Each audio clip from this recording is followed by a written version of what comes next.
അസ്സലാമു അലൈക്കും വറഹ്മത്തുള്ളാഹി. അൽഹംദുലില്ലാഹ് വസ്സലാത്തു വസ്സലാമു അലാ റസൂലില്ലാഹ്. അഊദു ബില്ലാഹി മിനശ് ശൈത്വാനിർ റജീം.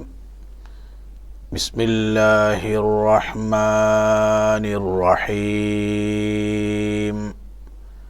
അലിഫ് ലാം മീം. ذلك الكتاب لا ريب فيه هدى للمتقين الذين يؤمنون بالغيب ويقيمون الصلاة ومما رزقناهم ينفقون. സഹോദരന്മാരെ, സഹോദരികളെ, സൂറത്തുൽ ബഖറയുടെ രണ്ടാമത്തെ ക്ലാസ്സിലാണ് നമ്മളുള്ളത്. അതിൻ്റെ 2 ആയത്തുകൾ നമ്മൾ പഠിച്ചു കഴിഞ്ഞു. കഴിഞ്ഞ ആഴ്ച നമ്മൾ അവസാനിപ്പിച്ചത് ഹുദൻ ലിൽ മുത്തഖീൻ എന്നിടത്താണ്. ഈ ഖുർആൻ അവതരിപ്പിച്ചത് സൂക്ഷ്മാലുക്കൾക്ക് സൂക്ഷ്മതയിലേക്കുള്ള വഴി കാണിക്കുക എന്നതാണ് അതിൻ്റെ ഉദ്ദേശം. മുത്തഖീങ്ങൾക്ക് വഴി കാണിക്കുക, അല്ലെ മുത്തഖീങ്ങളാവാനുള്ള വഴി കാണിക്കുക. എന്തിനും നമ്മൾ മുത്തഖി ആവണം? ഒന്ന്, ഈ പറഞ്ഞതുപോലെ ഖുർആൻ്റെ ഹുദ, സന്മാർഗം നമുക്ക് ലഭിക്കണമെങ്കിൽ ആ വഴിയിലേക്ക് നമ്മൾ പ്രവേശിച്ചേ പറ്റൂ. ആ വഴിയുടെ പേരാണ് മുത്തഖീങ്ങളാവുക എന്നുള്ളത്. 2, അള്ളാഹു പറഞ്ഞു വല്ലാഹു യുഹിബ്ബുൽ മുത്തഖീൻ. അള്ളാഹു മുത്തഖീങ്ങളെ ഇഷ്ടപ്പെടുന്നു. ജീവിതം കൊണ്ടൊരു വിശ്വാസി കർമ്മം കൊണ്ടും ജീവിതം കൊണ്ടും വിശ്വാസം കൊണ്ടും നേടേണ്ടത് അള്ളാഹുവിൻ്റെ ഹുബ്ബാണ്, സ്നേഹമാണ്. അള്ളാഹു ആരെയാ സ്നേഹിക്കുക? വല്ലാഹു യുഹിബ്ബുൽ മുത്തഖീൻ.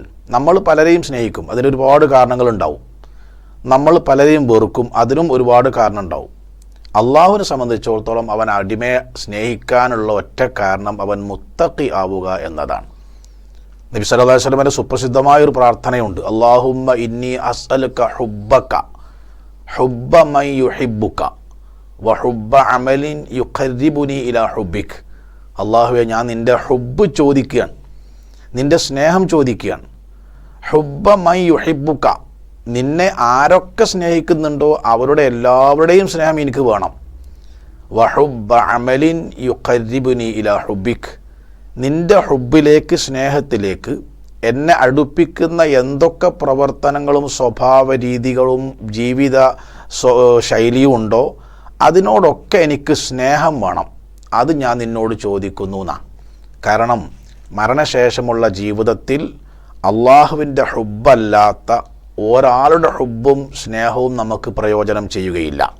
അതുകൊണ്ട് തഖ്വയുള്ളവരെ അള്ളാഹു സ്നേഹിക്കുന്നു. നമ്മൾ തഖ്വയുള്ളവരാവാൻ പ്രതിജ്ഞാബദ്ധരാണ്. മറ്റൊന്ന്, ഇന്നൽ മുത്തഖീന മഫാസ, അന്തിമ വിജയം തഖ്വയോടുകൂടി ജീവിച്ചവർക്കാണ്. നാം ജീവിക്കുന്നത് അന്തിമ വിജയമായ സ്വർഗപ്രവേശനത്തിനാണ്. എങ്കിൽ നമ്മൾ തഖ്വയുള്ളവരായി മാറിയേ പറ്റൂ. മറ്റൊന്ന്, ഇന്നല്ലാഹ മഅല്ലദീന തഖൗ വല്ലദീന ഹും മുഹ്സിനൂൻ. സൂറത്തുൻ നഹ്ൽ അവസാനിക്കുന്ന ആയത്താണ്. അള്ളാഹു തഖ്വയുള്ളവരുടെ കൂടെയാണ്. നമുക്കൊരാൾ കൂടെ ഉണ്ടാകുന്നത് ഒരു ബലമാണ്. ആ ആൾ നമ്മെ സഹായിക്കാൻ പര്യാപ്തമല്ലെങ്കിലോ നമുക്കത് ഭാരമാണ്. അതുകൊണ്ട് ഏത് വിഷയത്തിലും നമ്മെ സഹായിക്കാൻ കഴിവുള്ള അള്ളാഹു നമ്മുടെ കൂടെ ഉണ്ടാകും നമ്മൾ മുത്തഖിയാണെങ്കിൽ. സ്വാഭാവികമായി മനുഷ്യൻ ഏറ്റവും സഹായം ആവശ്യപ്പെടുന്നത് ഒറ്റപ്പെടുമ്പോഴാണ്. എപ്പോഴാണ് മനുഷ്യൻ ഒറ്റപ്പെടൽ യഥാർത്ഥത്തിൽ? അത് നബി സല്ലല്ലാഹു അലൈഹി വസല്ലം ആയിഷ റളിയല്ലാഹു ചോദിച്ചിട്ടുണ്ട്. ആയിഷ, നിനക്കറിയോ ഒരു മനുഷ്യൻ ജീവിതത്തിൽ ഒറ്റപ്പെടുന്നത് എപ്പോഴാണെന്ന്? നമ്മൾ പറയും ഞാൻ ഒറ്റപ്പെട്ടു പോയി, എനിക്കാരുടെയും സഹായമില്ല, ഡിപ്രഷനിലാണ്. സത്യത്തിൽ അവർ ജീവിക്കുന്നത് സമൂഹത്തിലാണ്. അവരെ സ്നേഹിക്കാനും സഹായിക്കാനും ഒക്കെ ഇഷ്ടംപോലെ ആളുമുണ്ട്. അവരുടെ അവസ്ഥ കാണാനെങ്കിലും ആളുണ്ട്. എന്നാൽ ഒരു മനുഷ്യൻ ഒറ്റപ്പെടൽ മരിക്കുന്ന സമയത്താണ്, സക്കറാത്തിലാണ്. മെഡിക്കൽ സയൻസിന് പോലും നമ്മെ സഹായിക്കാൻ കഴിയൂല. അവർ പരാജയപ്പെടും. ഇനി വീട്ടിൽ കൊണ്ടുപോയിക്കോളി, ഇനി ഇവിടെ നിർത്തിയിട്ട് കാര്യമല്ല എന്ന് നമ്മളെപ്പറ്റി നമ്മുടെ ബന്ധുക്കളോടും മക്കളോടും ഡോക്ടർമാർ പറയുന്ന നിമിഷം ഏതാണോ സഹോദരന്മാരെ, അതാണൊരു മനുഷ്യൻ സത്യത്തിൽ ഒറ്റപ്പെടുന്ന സമയം. നമ്മൾക്ക് ഏറ്റവും സഹായകമാകുന്ന നമ്മുടെ പണം, നമ്മുടെ അക്കൗണ്ടിൽ പണമുണ്ട്, ചെലവഴിക്കാൻ അറിയാം, ആളുമുണ്ട്, പക്ഷേ ചെലവഴിച്ചിട്ട് കാര്യമല്ല എന്ന് പറയുമ്പോഴാണ് സത്യത്തിൽ മനുഷ്യൻ ഒറ്റപ്പെടുക. ആ ഒറ്റപ്പെടലിൽ അള്ളാഹു സഹായിക്കാനുണ്ടാവും, അള്ളാഹ് കൂടെ ഉണ്ടാവും. അതാണ് ഇന്നല്ലാഹ മഅല്ലദീന തഖൗ. മറ്റൊന്ന് മുഅദ് റളിയല്ലാഹു അൻഹുവിനെ യമനിലേക്ക് അയക്കുമ്പോൾ നബി സല്ലല്ലാഹു അലൈഹി വസല്ലമ കൊടുത്ത അനർഘമായ ഒരുപാട് ഉപദേശങ്ങളുണ്ട്. മുഅദ് റളിയല്ലാഹു അൻഹും അള്ളാഹുവിൻ്റെ റസൂൽ സല്ലല്ലാഹു അലൈഹി വസല്ലം തമ്മിലുള്ള സ്നേഹബന്ധം ഒരു +2 വിദ്യാർത്ഥിയാണ്, 19 വയസ്സാ പ്രായം. യമനിലേക്ക് അയക്കുമ്പം പ്രവാചകൻ അങ്ങേയറ്റം സ്നേഹിച്ച ആളാണ്. പ്രവാചകനെ വിട്ടുപിരിയുന്നതിൽ വളരെ പ്രയാസമുണ്ടായിരുന്നു. അദ്ദേഹത്തെ യാത്രയാക്കുമ്പോൾ, സാധാരണ ഒരാളെ യാത്രയാക്കുമ്പോൾ നബി സല്ലല്ലാഹു അലൈഹി വസല്ലമ മദീനത്തെ പള്ളിയിൽ നിന്ന് ദ്വയർന്നാണ്ട് വിടലാണ്. പക്ഷേ മുഅദ് റളിയല്ലാഹു അൻഹു അങ്ങനെ വിട്ടില്ല. പ്രവാചകൻ സല്ലല്ലാഹു അലൈഹി വസല്ലമ പള്ളിയിൽ നിന്ന് പുറത്തേക്ക് ഇറങ്ങി അദ്ദേഹത്തെ ഒട്ടകപ്പുറത്ത് കയറ്റി ആ ഒട്ടകത്തിന് മൂക്കേറ് പിടിച്ചിട്ട് 2.5 കിലോമീറ്റർ മരുഭൂമിയിൽ നടന്നു. ആ നടത്തത്തിലൊക്കെ ഇനി ഒരിക്കലും കാണാൻ സാധ്യതയില്ലാത്ത 2 കൂട്ടുകാർ തമ്മിൽ പറയുന്ന സംസാരം പോലെ പ്രവാചകൻ സംസാരിച്ചത്. അത് ശരിയായിരുന്നു എന്ന് അവസാനം മുഅദ് റളിയല്ലാഹു അൻഹു മനസ്സിലായി. അവസാനത്തെ വാക്ക്, മുഅദേ നീ നാട്ടിലേക്ക് തിരിച്ചു വരുമ്പം ഇന്നക ലതമുറു ബൈന ബൈത്തി വ ഖബരി, എൻ്റെ വീടിൻ്റെയും ഖബറിൻ്റെയും ഇടയിൽ കൂടെ നീ നടന്നു പോകുമെന്ന് പറഞ്ഞപ്പോൾ ഈ +2 വിദ്യാർത്ഥിയായ കുട്ടി, അല്ലെ ആ പ്രായമുള്ള ആ കുട്ടി വാവിട്ട് കരഞ്ഞുപോയി. കാരണം പ്രവാചകനെ നിഴല് പോലെ പിന്തുടർന്ന മനുഷ്യനാണ്, കുട്ടിയാണ്. ഇനി ഈ പ്രവാചകനെ കാണാൻ കഴിയില്ലല്ലോ എന്നുള്ള ദുഃഖം അദ്ദേഹത്തിന് വല്ലാത്ത പ്രയാസമായി. അദ്ദേഹം പൊട്ടിക്കരഞ്ഞു എന്നാണ്. നബി സല്ലല്ലാഹു അലൈഹി വസല്ലം ആ കുട്ടീൻ്റെ കരച്ചിൽ കേൾക്കാണ്ടിരിക്കാൻ വേണ്ടി മദീനത്തെ പള്ളിക്ക് നേരെ തൻ്റെ മുഖം തിരിച്ചു കളഞ്ഞു. എന്നിട്ട് പറഞ്ഞു, ലാ തബ്കി യാ മുആദ്, മുആദേ കരയരുത്, ഫഇന്നൽ ബുകാഅ മിന ശൈത്താൻ, ഈ കരച്ചിലിൻ്റെ വലിയൊരു ഭാഗം പിശാചിൽ നിന്നുണ്ടാകുന്നതാണ്, വേർപിരിയൽ എല്ലാവർക്കും അനിവാര്യമാണല്ലോ എന്ന് പറഞ്ഞപ്പോൾ ഈ കുട്ടി ആ ഒട്ടകപ്പുറത്ത് ചാടി ഇറങ്ങി ഓടി വന്ന് പ്രവാചകൻ്റെ കൈ പിടിച്ച് ചോദിച്ചു, റസൂലെ ഇനി നമ്മൾ കാണൂലെങ്കിലും ഇതുവരെ പറഞ്ഞൊക്കെ വളരെ പ്രധാനപ്പെട്ട ഉപദേശം തന്നെയാണ്, ഇനി ഇങ്ങക്ക് അവസാനമായിട്ട് എന്നോട് വല്ലതും പറയാനുണ്ടോ എന്ന് ചോദിച്ചപ്പോൾ അള്ളാഹിൻ്റെ റസൂൽ പറഞ്ഞൊരു വാക്കുകൂടെ തഖ്വയുമായി ബന്ധപ്പെട്ട് നമ്മൾ പഠിക്കേണ്ടതുണ്ട്. എന്താ പറഞ്ഞതെന്നറിയോ? ഇന്ന ഔലാ ബി അൽ മുത്തഖൂൻ, മുആദേ പരലോകത്ത് എന്നിലേക്ക് ഏറ്റവും അടുത്തവർ എൻ്റെ കുടുംബക്കാരോ എൻ്റെ നാട്ടുകാരോ എൻ്റെ ഭാഷ സംസാരിക്കുന്നവരോ ഒന്നുമല്ല, അള്ളാഹിനോട് ഏറ്റവും തഖ്വയോടുകൂടി ജീവിക്കുന്ന ആരാ, അവരാണ് നാളെ പരലോകത്ത് എന്നിലേക്ക് ഏറ്റവും അടുത്തവർ എന്ന് പറഞ്ഞുകൊണ്ടാണ് അവസാനമായി മുആദ് റളിയല്ലാഹു അൻഹുമായി പ്രവാചകൻ പിരിയുന്നത്. അപ്പോൾ തഖ്വയുള്ളവരാവേണ്ടതിന് ആവശ്യകത അതാണ്. ഇനി 3-ാമത്തെ ആയത്ത് ഈ തഖ്വയുള്ളവരുടെ ജീവിതത്തിൽ ഉണ്ടാവേണ്ട അനിവാര്യമായ ചില അടയാളങ്ങളാണ്. ഈ അടയാളങ്ങൾ ഒരു വ്യക്തിയിൽ ഉണ്ടാവാനാണ് ഈ ഖുർആൻ ഇറക്കുന്നത്, ഖുർആൻ പഠിക്കുന്നത്, കേൾക്കുന്നത്, മനസ്സിലാക്കുന്നത്. അല്ലദീന യുഅ്മിനൂന ബിൽ ഗൈബ്, അവർ അദൃശ്യത്തിൽ വിശ്വസിക്കുന്നവരാണ്. ഈ വിശ്വാസം എന്ന വാക്ക് തന്നെ മനുഷ്യന് ഒരു നിലക്കും കണ്ടെത്താൻ കഴിയാത്ത കാര്യങ്ങളിൽ അംഗീകാരം രേഖപ്പെടുന്നതിൻ്റെ പേരാണ് വിശ്വാസം. ഭാഷാപരമായി ഒരാളൊരു വാർത്ത നമ്മോട് പറഞ്ഞാൽ അത് സത്യപ്പെടുത്തുന്നതിന് ഈമാൻ, മുഅ്മിൻ അല്ലെങ്കിൽ ഈമാൻ എന്ന പദം ഖുർആൻ ഉപയോഗിച്ചിട്ടുണ്ട്. വമാ അൻത ബി മുഅ്മിനിൻ ലനാ വലൗ കുന്നാ സ്വാദിഖീൻ. യൂസുഫ് നബിൻ്റെ സഹോദരങ്ങൾ അദ്ദേഹത്തെ കിണറ്റിലിട്ട് വന്നിട്ട് അദ്ദേഹത്തെ ചെന്നായ പിടിച്ച് നുണ പറഞ്ഞപ്പോൾ വാപ്പനോട് പറഞ്ഞ വാക്കാ, ഞങ്ങൾ പറഞ്ഞ് നിങ്ങൾ വിശ്വസിക്കൂല ഞങ്ങൾക്കറിയാം എന്ന് പറഞ്ഞാൽ അവിടെ ഒരാളൊരു കാര്യം പറഞ്ഞാൽ അംഗീകരിക്കുന്നതിന് വിശ്വസിക്കുന്നതിന് ഈമാൻ എന്നുള്ള പദം ഉപയോഗിക്കും. എന്നാൽ ഇസ്ലാമിൽ വിശ്വാസം എന്ന് പറഞ്ഞാൽ 3 ഘടകങ്ങൾ കൂടുന്നതാണ്. ഒന്ന്, അത് അടിയുറച്ച് വിശ്വസിക്കണം, സംശയലേശമന്യേ വിശ്വസിക്കണം. തസ്ദീഖും ബിൽ ഖൽബ് എന്നാ പറയാം. ഒരു സംശയം ഉണ്ടാവരുത്. അത് സംശയം തീർക്കാൻ ആവശ്യമായ അന്വേഷണവും പഠനവും ഒക്കെ നമ്മൾ നടത്തണം. അത് നാവ് കൊണ്ട് പറയേണ്ട സമയത്ത് പറയേണ്ട രൂപത്തിൽ ധൈര്യമായി പറയാനും കഴിയണം. 3-ാമത്താണ് ഏറ്റവും പ്രധാനം, അത് ജീവിതത്തിൽ പ്രവർത്തിച്ച് സത്യപ്പെടുത്തണം. തസ്ദീഖും ബിൽ ഖൽബ് വനുതുഖും ബിൽ ലിസാൻ വഅമലും ബിൽ ജവാരിഹി. ഇതിനാണ് ഇസ്ലാമിക ഭാഷയിൽ ശർഈയായി ഈമാൻ എന്ന് പറയുന്നത്. ഒന്ന് തസ്ദീഖും ബിൽ ഖൽബാണ്. ഒരു സംശയം അല്ലാഹും റസൂലും പറഞ്ഞു എന്ന് മനസ്സിലായാൽ അതെന്തേ അങ്ങനെ എന്ന് ചോദിക്കാൻ പാടില്ല, അത് അംഗീകരിക്കുക. അല്ലാഹും റസൂലും പറഞ്ഞതാണോ എന്ന് അന്വേഷിച്ച് നമ്മൾ കണ്ടെത്തണം. അവിടെ നമുക്ക് ബുദ്ധി ഉപയോഗിക്കാം. പക്ഷേ കണ്ടെത്തിക്കഴിഞ്ഞാൽ എന്തേ അങ്ങനെ പറയാൻ കാരണം അവിടെ ബുദ്ധി പാടില്ല. അതിന് ഉത്തമമായ ഒരു ഉദാഹരണമാണ്, ഇന്നും ശാസ്ത്രീയമായ അറിവും കഴിവും വെച്ച് പരിശോധിച്ചാൽ നമ്മൾക്ക് ഉൾക്കൊള്ളാൻ കഴിയാത്ത ഒന്നാണ് സത്യത്തിൽ ഇസ്രാ മിറാജ്. 7 ആകാശവും കഴിഞ്ഞ് അള്ളാഹുവായിട്ട് സംസാരിച്ച് സ്വർഗ നരകം കണ്ട് പ്രവാചകന്മാരുമായി സംസാരിച്ച് ഇതൊക്കെ ഉൾക്കൊള്ളുന്നതാണല്ലോ ഇസ്രാ മിറാജ്. അത് ഇസ്ലാമിൽ നിന്ന് ആളുകളെ അടർത്തിയെടുക്കാൻ പറ്റിയൊരു മാർഗമായിട്ടാണ് ശത്രുക്കൾ ഉപയോഗിച്ചത്. അവർ ആദ്യം സമീപിച്ചത് അബൂബക്കർ സിദ്ദീഖ് റളിയല്ലാഹുവിനായിരുന്നു. അന്ന് അദ്ദേഹം അബൂബക്കർ സിദ്ദീഖ് അല്ല, വെറും അബൂബക്കറാണ്. അബൂബക്കർ ഇബ്നു അബീ ഖുഹാഫ. അതാണ് അദ്ദേഹത്തിൻ്റെ അടുക്കൽ വന്നത്. എന്തിനാ വെച്ചാൽ അദ്ദേഹത്തെ ഇസ്ലാമിൽ നിന്ന് അടർത്തിയെടുക്കാൻ സാധിച്ചാൽ ഇസ്ലാം തകരൽ വളരെ എളുപ്പമാണ്. കാരണം അന്ന് അറിയപ്പെടുന്ന വളരെ സർവസമ്മതനായ ഏക ഇസ്ലാമിൽ ഒരു വ്യക്തി പുരുഷനായിട്ടുള്ളത് അദ്ദേഹമാണ്. അപ്പോൾ അദ്ദേഹം ഇത് കേട്ട പാടെ ചോദിച്ചത്, അള്ളാൻ്റെ റസൂൽ സല്ലല്ലാഹു അലൈഹി വസല്ലം നിങ്ങളോട് ഇത് നേരിട്ട് പറഞ്ഞിരുന്നോ, അല്ല നിങ്ങൾ എഴുന്നോ കേട്ടതാണോ, അതല്ല റസൂൽ നിങ്ങളോട് പറഞ്ഞതാണോ? അവർ പറഞ്ഞു അള്ളാൻ്റെ റസൂൽ നേരിട്ട് ഞങ്ങളോട് പറഞ്ഞതാണ്. എങ്കിൽ ഞാനിതാ അതിൽ വിശ്വസിച്ചിരിക്കുന്നു. അന്ന് മുതലാണ് അദ്ദേഹം സിദ്ദീഖായി മാറിയത്. അത് തസ്ദീഖും ബിൽ ഖൽബ്. നമ്മൾക്ക് പടച്ചോൻ പറഞ്ഞത് പലതും ഇപ്പോഴും ഉൾക്കൊള്ളാൻ കഴിയാത്ത എത്രയോ വിഷയങ്ങളുണ്ട്. അപ്പോൾ തസ്ദീഖും ബിൽ ഖൽബ് വേണം. നൊത്തുക്കും ബിൽ ലിസാൻ എന്ന് പറഞ്ഞാൽ അത് എല്ലായിടത്തുനിന്നും അവസരത്തിലും അനവസരത്തിലും പറഞ്ഞ് പ്രശ്നം ഉണ്ടാക്കുക എന്നല്ല. ചിലപ്പം നമ്മളത് പറയേണ്ട ചില സന്ദർഭം വരും, അവിടെ നമ്മളത് പറയണം. സ്വഹാബ പറഞ്ഞിട്ടുണ്ടല്ലോ, ജീവൻ നഷ്ടപ്പെടുമ്പോഴും പറഞ്ഞിട്ടില്ലേ, ബത്ത്വാൾ താഴ്വരയിൽ മലർത്തിക്കടത്തി, നെഞ്ചിൽ പാറക്കല്ല് കയറ്റി വെച്ച്, അങ്ങാടി പില്ലൽ വലിച്ചഴച്ചു ബിലാൽ അള്ളാഹുവിനെ. അദ്ദേഹത്തിൻ്റെ നാവെന്ന് വന്ന എന്താ? ഓൾക്ക് ഏറ്റവും വെറുപ്പുള്ള വിഷയം അഹദ്. അഹദ് അള്ളാഹു ഏകനാണ്, അള്ളാഹു ഏകനാണ്. ഇത് പറയേണ്ട സമയത്ത്, പറയേണ്ട രൂപത്തിൽ, പറയേണ്ട ശൈലിയിൽ പറയാൻ നമ്മൾക്ക് കഴിവുണ്ടാവണമെങ്കിൽ നമ്മുടെ മനസ്സിൽ നിന്ന് സംശയലേശമന്യേ അത് മനസ്സിലാവണം. അതാ തസ്ദീഖും ബിൽ ഖൽബ് ഉള്ളോൽക്ക് നുത്തുഖും ബിൽ ലിസാൻ ഉണ്ടാവുള്ളൂ. ഇത് രണ്ടും മതിയോ? പോരാ. പിന്നെ വഅമലും ബിൽ ജവാരിഹി. ഈമാൻ എന്ന് പറഞ്ഞ് അറിവല്ല സഹോദരന്മാരെ, അത് അല്ലാഹ് എപ്പോഴോ ആദ്യം തന്നെ പറഞ്ഞിരിക്കുന്നു. വമിനൻ നാസി മൻ യഖൂലു ആമന്നാ ബില്ലാഹി വബിൽ യൗമിൽ ആഖിരി വമാ ഹും ബിമുഅ്മിനീൻ. ജനങ്ങളിൽ വലിയൊരു വിഭാഗം ആളുകൾ മൈക്കാണ്ട് വെച്ചു കൊടുത്താൽ അള്ളാഹിനെപ്പറ്റിയും പരലോകത്തെപ്പറ്റിയും മണിക്കൂറുകൾ സംസാരിക്കും.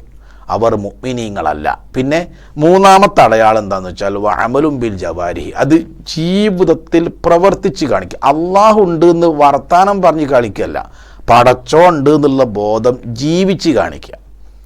മലക്കുകൾ എപ്പോഴാണ് ഒരു വിശ്വാസം, ഒരു അറിവ് ഈമാനാകുന്നത്? അറിവനുസരിച്ച് പ്രവർത്തിക്കുമ്പോഴാണ്. അറിവുണ്ട് എന്നുള്ളതുകൊണ്ട് ഈമാനാവൂല. ഉദാഹരണം, സിഗരറ്റ് വലിക്കുന്ന ഒരാൾക്ക് അയിമൽ എഴുതി വായിക്കാൻ അറിയാം, cigarette smoking is injurious to health, എന്നിട്ടും അത് വലിക്കുകയാണെങ്കിൽ അറിവുണ്ട്, ഈമാനില്ല. എപ്പോഴാണ് ഈമാനാവല്? ഇത് ഇങ്ങനെ ഉണ്ടോ, ഇത് മതപരമായി പാടില്ല, ഒഴിവാക്കി. അപ്പം അറിവെന്തായി? ഈമാനായി. ഇനി നമ്മൾ പരിശോധിക്കൂ, നമ്മൾക്ക് അറിവാണോ കൂടുതൽ, ഈമാനാണോ കൂടുതൽ? അറിവിനെ ഈമാനാക്കണമെങ്കിൽ പ്രവർത്തിക്കണം. അപ്പം അള്ളാഹുള്ള വിശ്വാസം എപ്പോഴാണ് ഈമാനാവുക? അള്ളാഹു എന്നെ കാണുന്നു, രേഖപ്പെടുത്തുന്നു, മനസ്സിലാക്കുന്നു എന്നുള്ള ബോധത്തിൽ അവൻ്റെ ജീവിതത്തിൻ്റെ എല്ലാ കാര്യങ്ങളും നിയന്ത്രിക്കുമ്പോൾ ആ അറിവ് ഈമാനായി മാറും. മലക്കിലുള്ള വിശ്വാസം എപ്പോഴാണ് ഈമാനാവുക? എൻ്റെ കൂടെ നന്മ തിന്മ രേഖപ്പെടുന്ന 2 മലക്കുകളുണ്ട് എന്ന ബോധത്തോടെ അവൻ്റെ ജീവിതത്തെ ക്രമപ്പെടുത്തുമ്പോൾ അത് ഈമാനാവും. മരണാനന്തര ജീവിതത്തിലെ വിശ്വാസം ഏറ്റവും പ്രധാനമാണല്ലോ. മരണാനന്തരം ജീവിതം ഉണ്ട് എന്നുള്ളത്, ആ അറിവ് എപ്പോഴാണ് ഈമാനാവുക? അവൻ മരണാനന്തര ജീവിതത്തിന് വേണ്ടി അധ്വാനിക്കുന്നു, പ്രവർത്തിക്കുന്നു, സമ്പാദിക്കുന്നു. അപ്പോൾ അത് ഈമാനായി മാറും. വിചാരണയുണ്ട് എന്നത് ഈമാനാണ്. എപ്പോഴത് അറിവാണ്, എപ്പോഴാണ് ഈമാനാവുക? അള്ളാൻ്റെ അടുക്കൽ മറുപടി പറയേണ്ടി വരും എന്ന കോലത്തിൽ, മറുപടി പറയുമ്പോൾ ഒരു ഭാരമാവാത്ത രൂപത്തിൽ, ഒരു ചോദ്യമായി മറുപടി പറയാൻ പറ്റാത്ത രൂപത്തിൽ ഒരു കാര്യം ചെയ്യൂല. അപ്പം അയാൾക്ക് ആ അറിവെന്തായി? ഈമാനാവും. അതാണ് ഈമാനാവാനുള്ള യോഗ്യത. അല്ലദീന യുഅ്മിനൂന ബിൽ ഗൈബ്, അദൃശ്യത്തിൽ വിശ്വസിക്കുകയാണ്. ഇനി അത് മാത്രമല്ല, നബി സല്ലല്ലാഹു അലൈഹി വസല്ലം ഒരിക്കൽ ചോദിച്ചു, പ്രവാചകനോട് സഹാബ ചോദിച്ചിട്ടുണ്ട്, ജനങ്ങളിൽ ഏറ്റവും ഈമാൻ ഉള്ളവർ ആരാണ്? ഞങ്ങളല്ലേ, കാരണം ഞങ്ങൾ നിങ്ങളിൽ വിശ്വസിക്കുന്നു, നിങ്ങളെ പിൻപറ്റുന്നു, നിങ്ങളെ സഹായിക്കുന്നു. അതുകൊണ്ട് തന്നെ നമ്മളല്ലേ ജനങ്ങളെ കൂട്ടത്തിൽ ഏറ്റവും ഈമാനികമായി ഉയർന്ന പ്രതിഫലം കിട്ടുന്ന ആൾ എന്ന് ചോദിച്ചപ്പോൾ നബി സല്ലല്ലാഹു അലൈഹി വസല്ലം പറഞ്ഞു, നിങ്ങൾക്ക് വിശ്വസിക്കാൻ നിൽക്കാൻ ന്യായമല്ലല്ലോ, കാരണം നിങ്ങൾക്കിടയിൽ ഞാൻ ജീവിച്ചിരിക്കുകയാണ്, നിങ്ങൾ എന്നെ കാണുകയാണ്, എന്നെ അറിയാണ്, എന്നെ അനുഭവിക്കുകയാണ്. എന്നാൽ എന്നെ കാണാതെ എന്നിൽ വിശ്വസിക്കുന്ന, പിൽക്കാലത്ത് വരുന്ന നമ്മളെപ്പറ്റിയാണ് പറഞ്ഞത്, അവസാന കാലഘട്ടത്തിൽ എന്നെ കാണാതെ ഒരു 2 പേജുകൾക്കിടയിൽ, 2 ചട്ടകൾക്കിടയിൽ കിട്ടിയ വേദഗ്രന്ഥത്തെ സ്വീകരിച്ച് അതിൽ നിന്ന് എന്നെ വായിച്ച് പഠിച്ച് എന്നെ കാണാതെ എന്നിൽ വിശ്വസിക്കുകയും എന്നെ പിൻപറ്റുകയും ചെയ്യുന്ന ശേഷം വരാനിരിക്കുന്ന ആളുകളാണ് നിങ്ങളെക്കാൾ പ്രതിഫലത്തിന് അർഹർ എന്ന് നബി സല്ലല്ലാഹു അലൈഹി വസല്ലം പറയുമ്പോൾ, അദൃശ്യത്തിൽ വിശ്വസിക്കുക എന്ന് പറഞ്ഞാൽ ഒന്നത്, രണ്ട് പ്രവാചകനെ കാണാതെ വിശ്വസിക്കുന്നതിൽ പോലും വലിയ കണ്ട് വിശ്വസിക്കുന്നവരെക്കാൾ പ്രതിഫലം അവർക്കുണ്ട് എന്നതാണ്. അപ്പോൾ അല്ലദീന യുഅ്മിനൂന ബിൽ ഗൈബി എന്ന് പറഞ്ഞാൽ അള്ളാഹു, പരലോകം, വിചാരണ, ഖബർ എന്നൊക്കെ പറഞ്ഞാൽ, മലക്കുകൾ എന്നൊക്കെ പറഞ്ഞാൽ നമ്മെ സംബന്ധിച്ചിടത്തോളം അദൃശ്യരാണ്. അത് ഉണ്ട് എന്ന അറിവല്ല, അത് നമ്മുടെ ജീവിതത്തെ നിയന്ത്രിക്കണം. എങ്ങനെ നിയന്ത്രിക്കണം? ഇനി പറയാൻ പോകുന്ന അടയാളങ്ങൾ പരിശോധിച്ചാൽ ഇപ്പറഞ്ഞ വിശ്വാസത്തിൽ നിന്ന് ഈ അടയാളങ്ങൾ ഉണ്ടാവണം. അടയാളങ്ങൾ ഉണ്ടായാലപ്പോഴാണ് ആ വിശ്വാസം യഖീനായി ഉറപ്പായി മാറുമ്പോഴാണ്. അല്ലദീന യുഅ്മിനൂന ബിൽ ഗൈബി, ആ വിശ്വാസമായിരിക്കണം നന്മക്കും തിന്മക്കും പ്രേരണം. എന്ന് പറഞ്ഞാൽ നന്മ ചെയ്യാനും തിന്മ ചെയ്യാതിരിക്കാനുമുള്ള പ്രചോദനം ഈ വിശ്വാസമായി മാറണം. എന്ന് പറഞ്ഞാൽ നന്മ ചെയ്യിപ്പിക്കേണ്ടതും തിന്മയിൽ നിന്ന് മനുഷ്യനെ തടുക്കേണ്ടതും ഈ വിശ്വാസത്തിൻ്റെ പവറായിരിക്കണം എന്നർത്ഥം. മൻ കാന യുഅ്മിനു ബില്ലാഹി വൽ യൗമിൽ ആഖിരി ഫൽയഖുൽ ഖൈറൻ ഔ ലിയസ്മുത്. നല്ലത് പറയട്ടെ അല്ലെങ്കിൽ മിണ്ടാതിരിക്കട്ടെ. ആര്?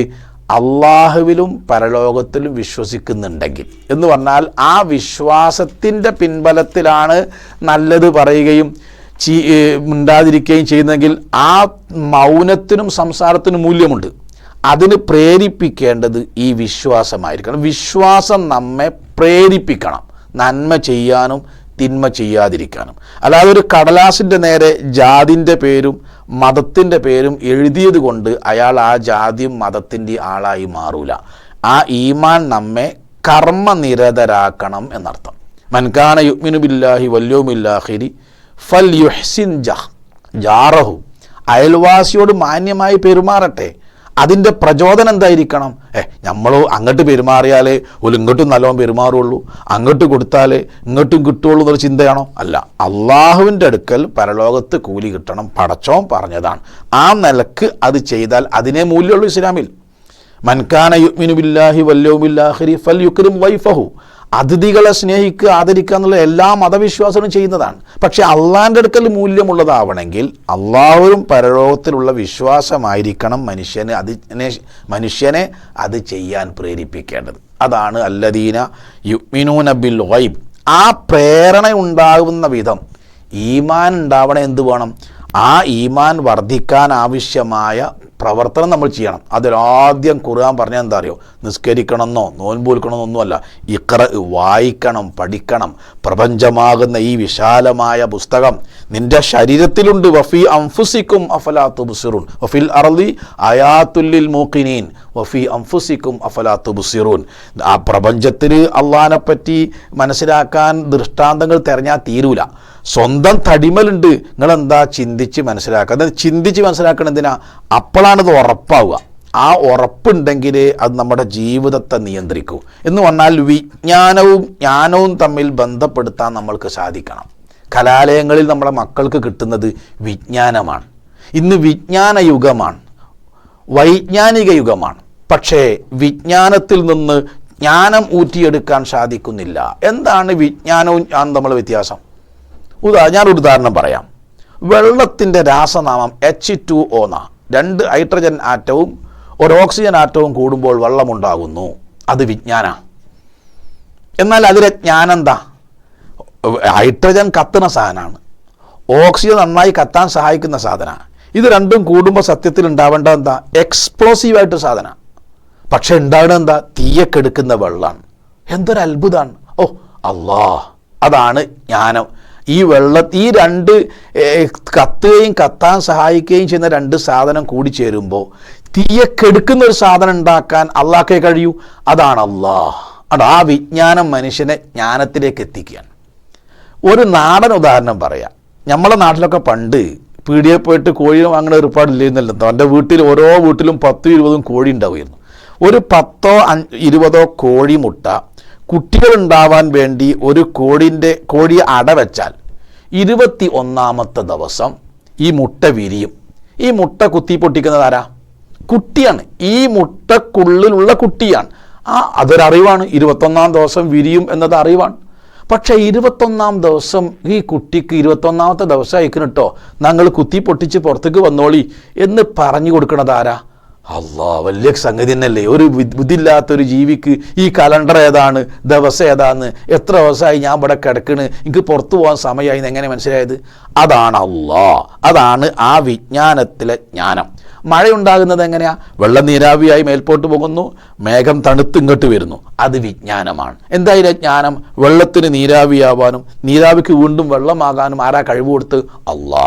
അതാണ് എല്ലാ അറിവും മനുഷ്യനെ അള്ളാഹുലേക്ക് അടുപ്പിക്കണം. കാരണം ഇന്നമാ യഖ്ഷല്ലാഹ മിൻ ഇബാദിഹിൽ ഉലമാ, പണ്ഡിതന്മാരാണ് ജനങ്ങളിൽ അള്ളാഹുവിനെ ഏറ്റവും കൂടുതൽ ഭയപ്പെടുക. അതുകൊണ്ട് എന്ത് വേണം?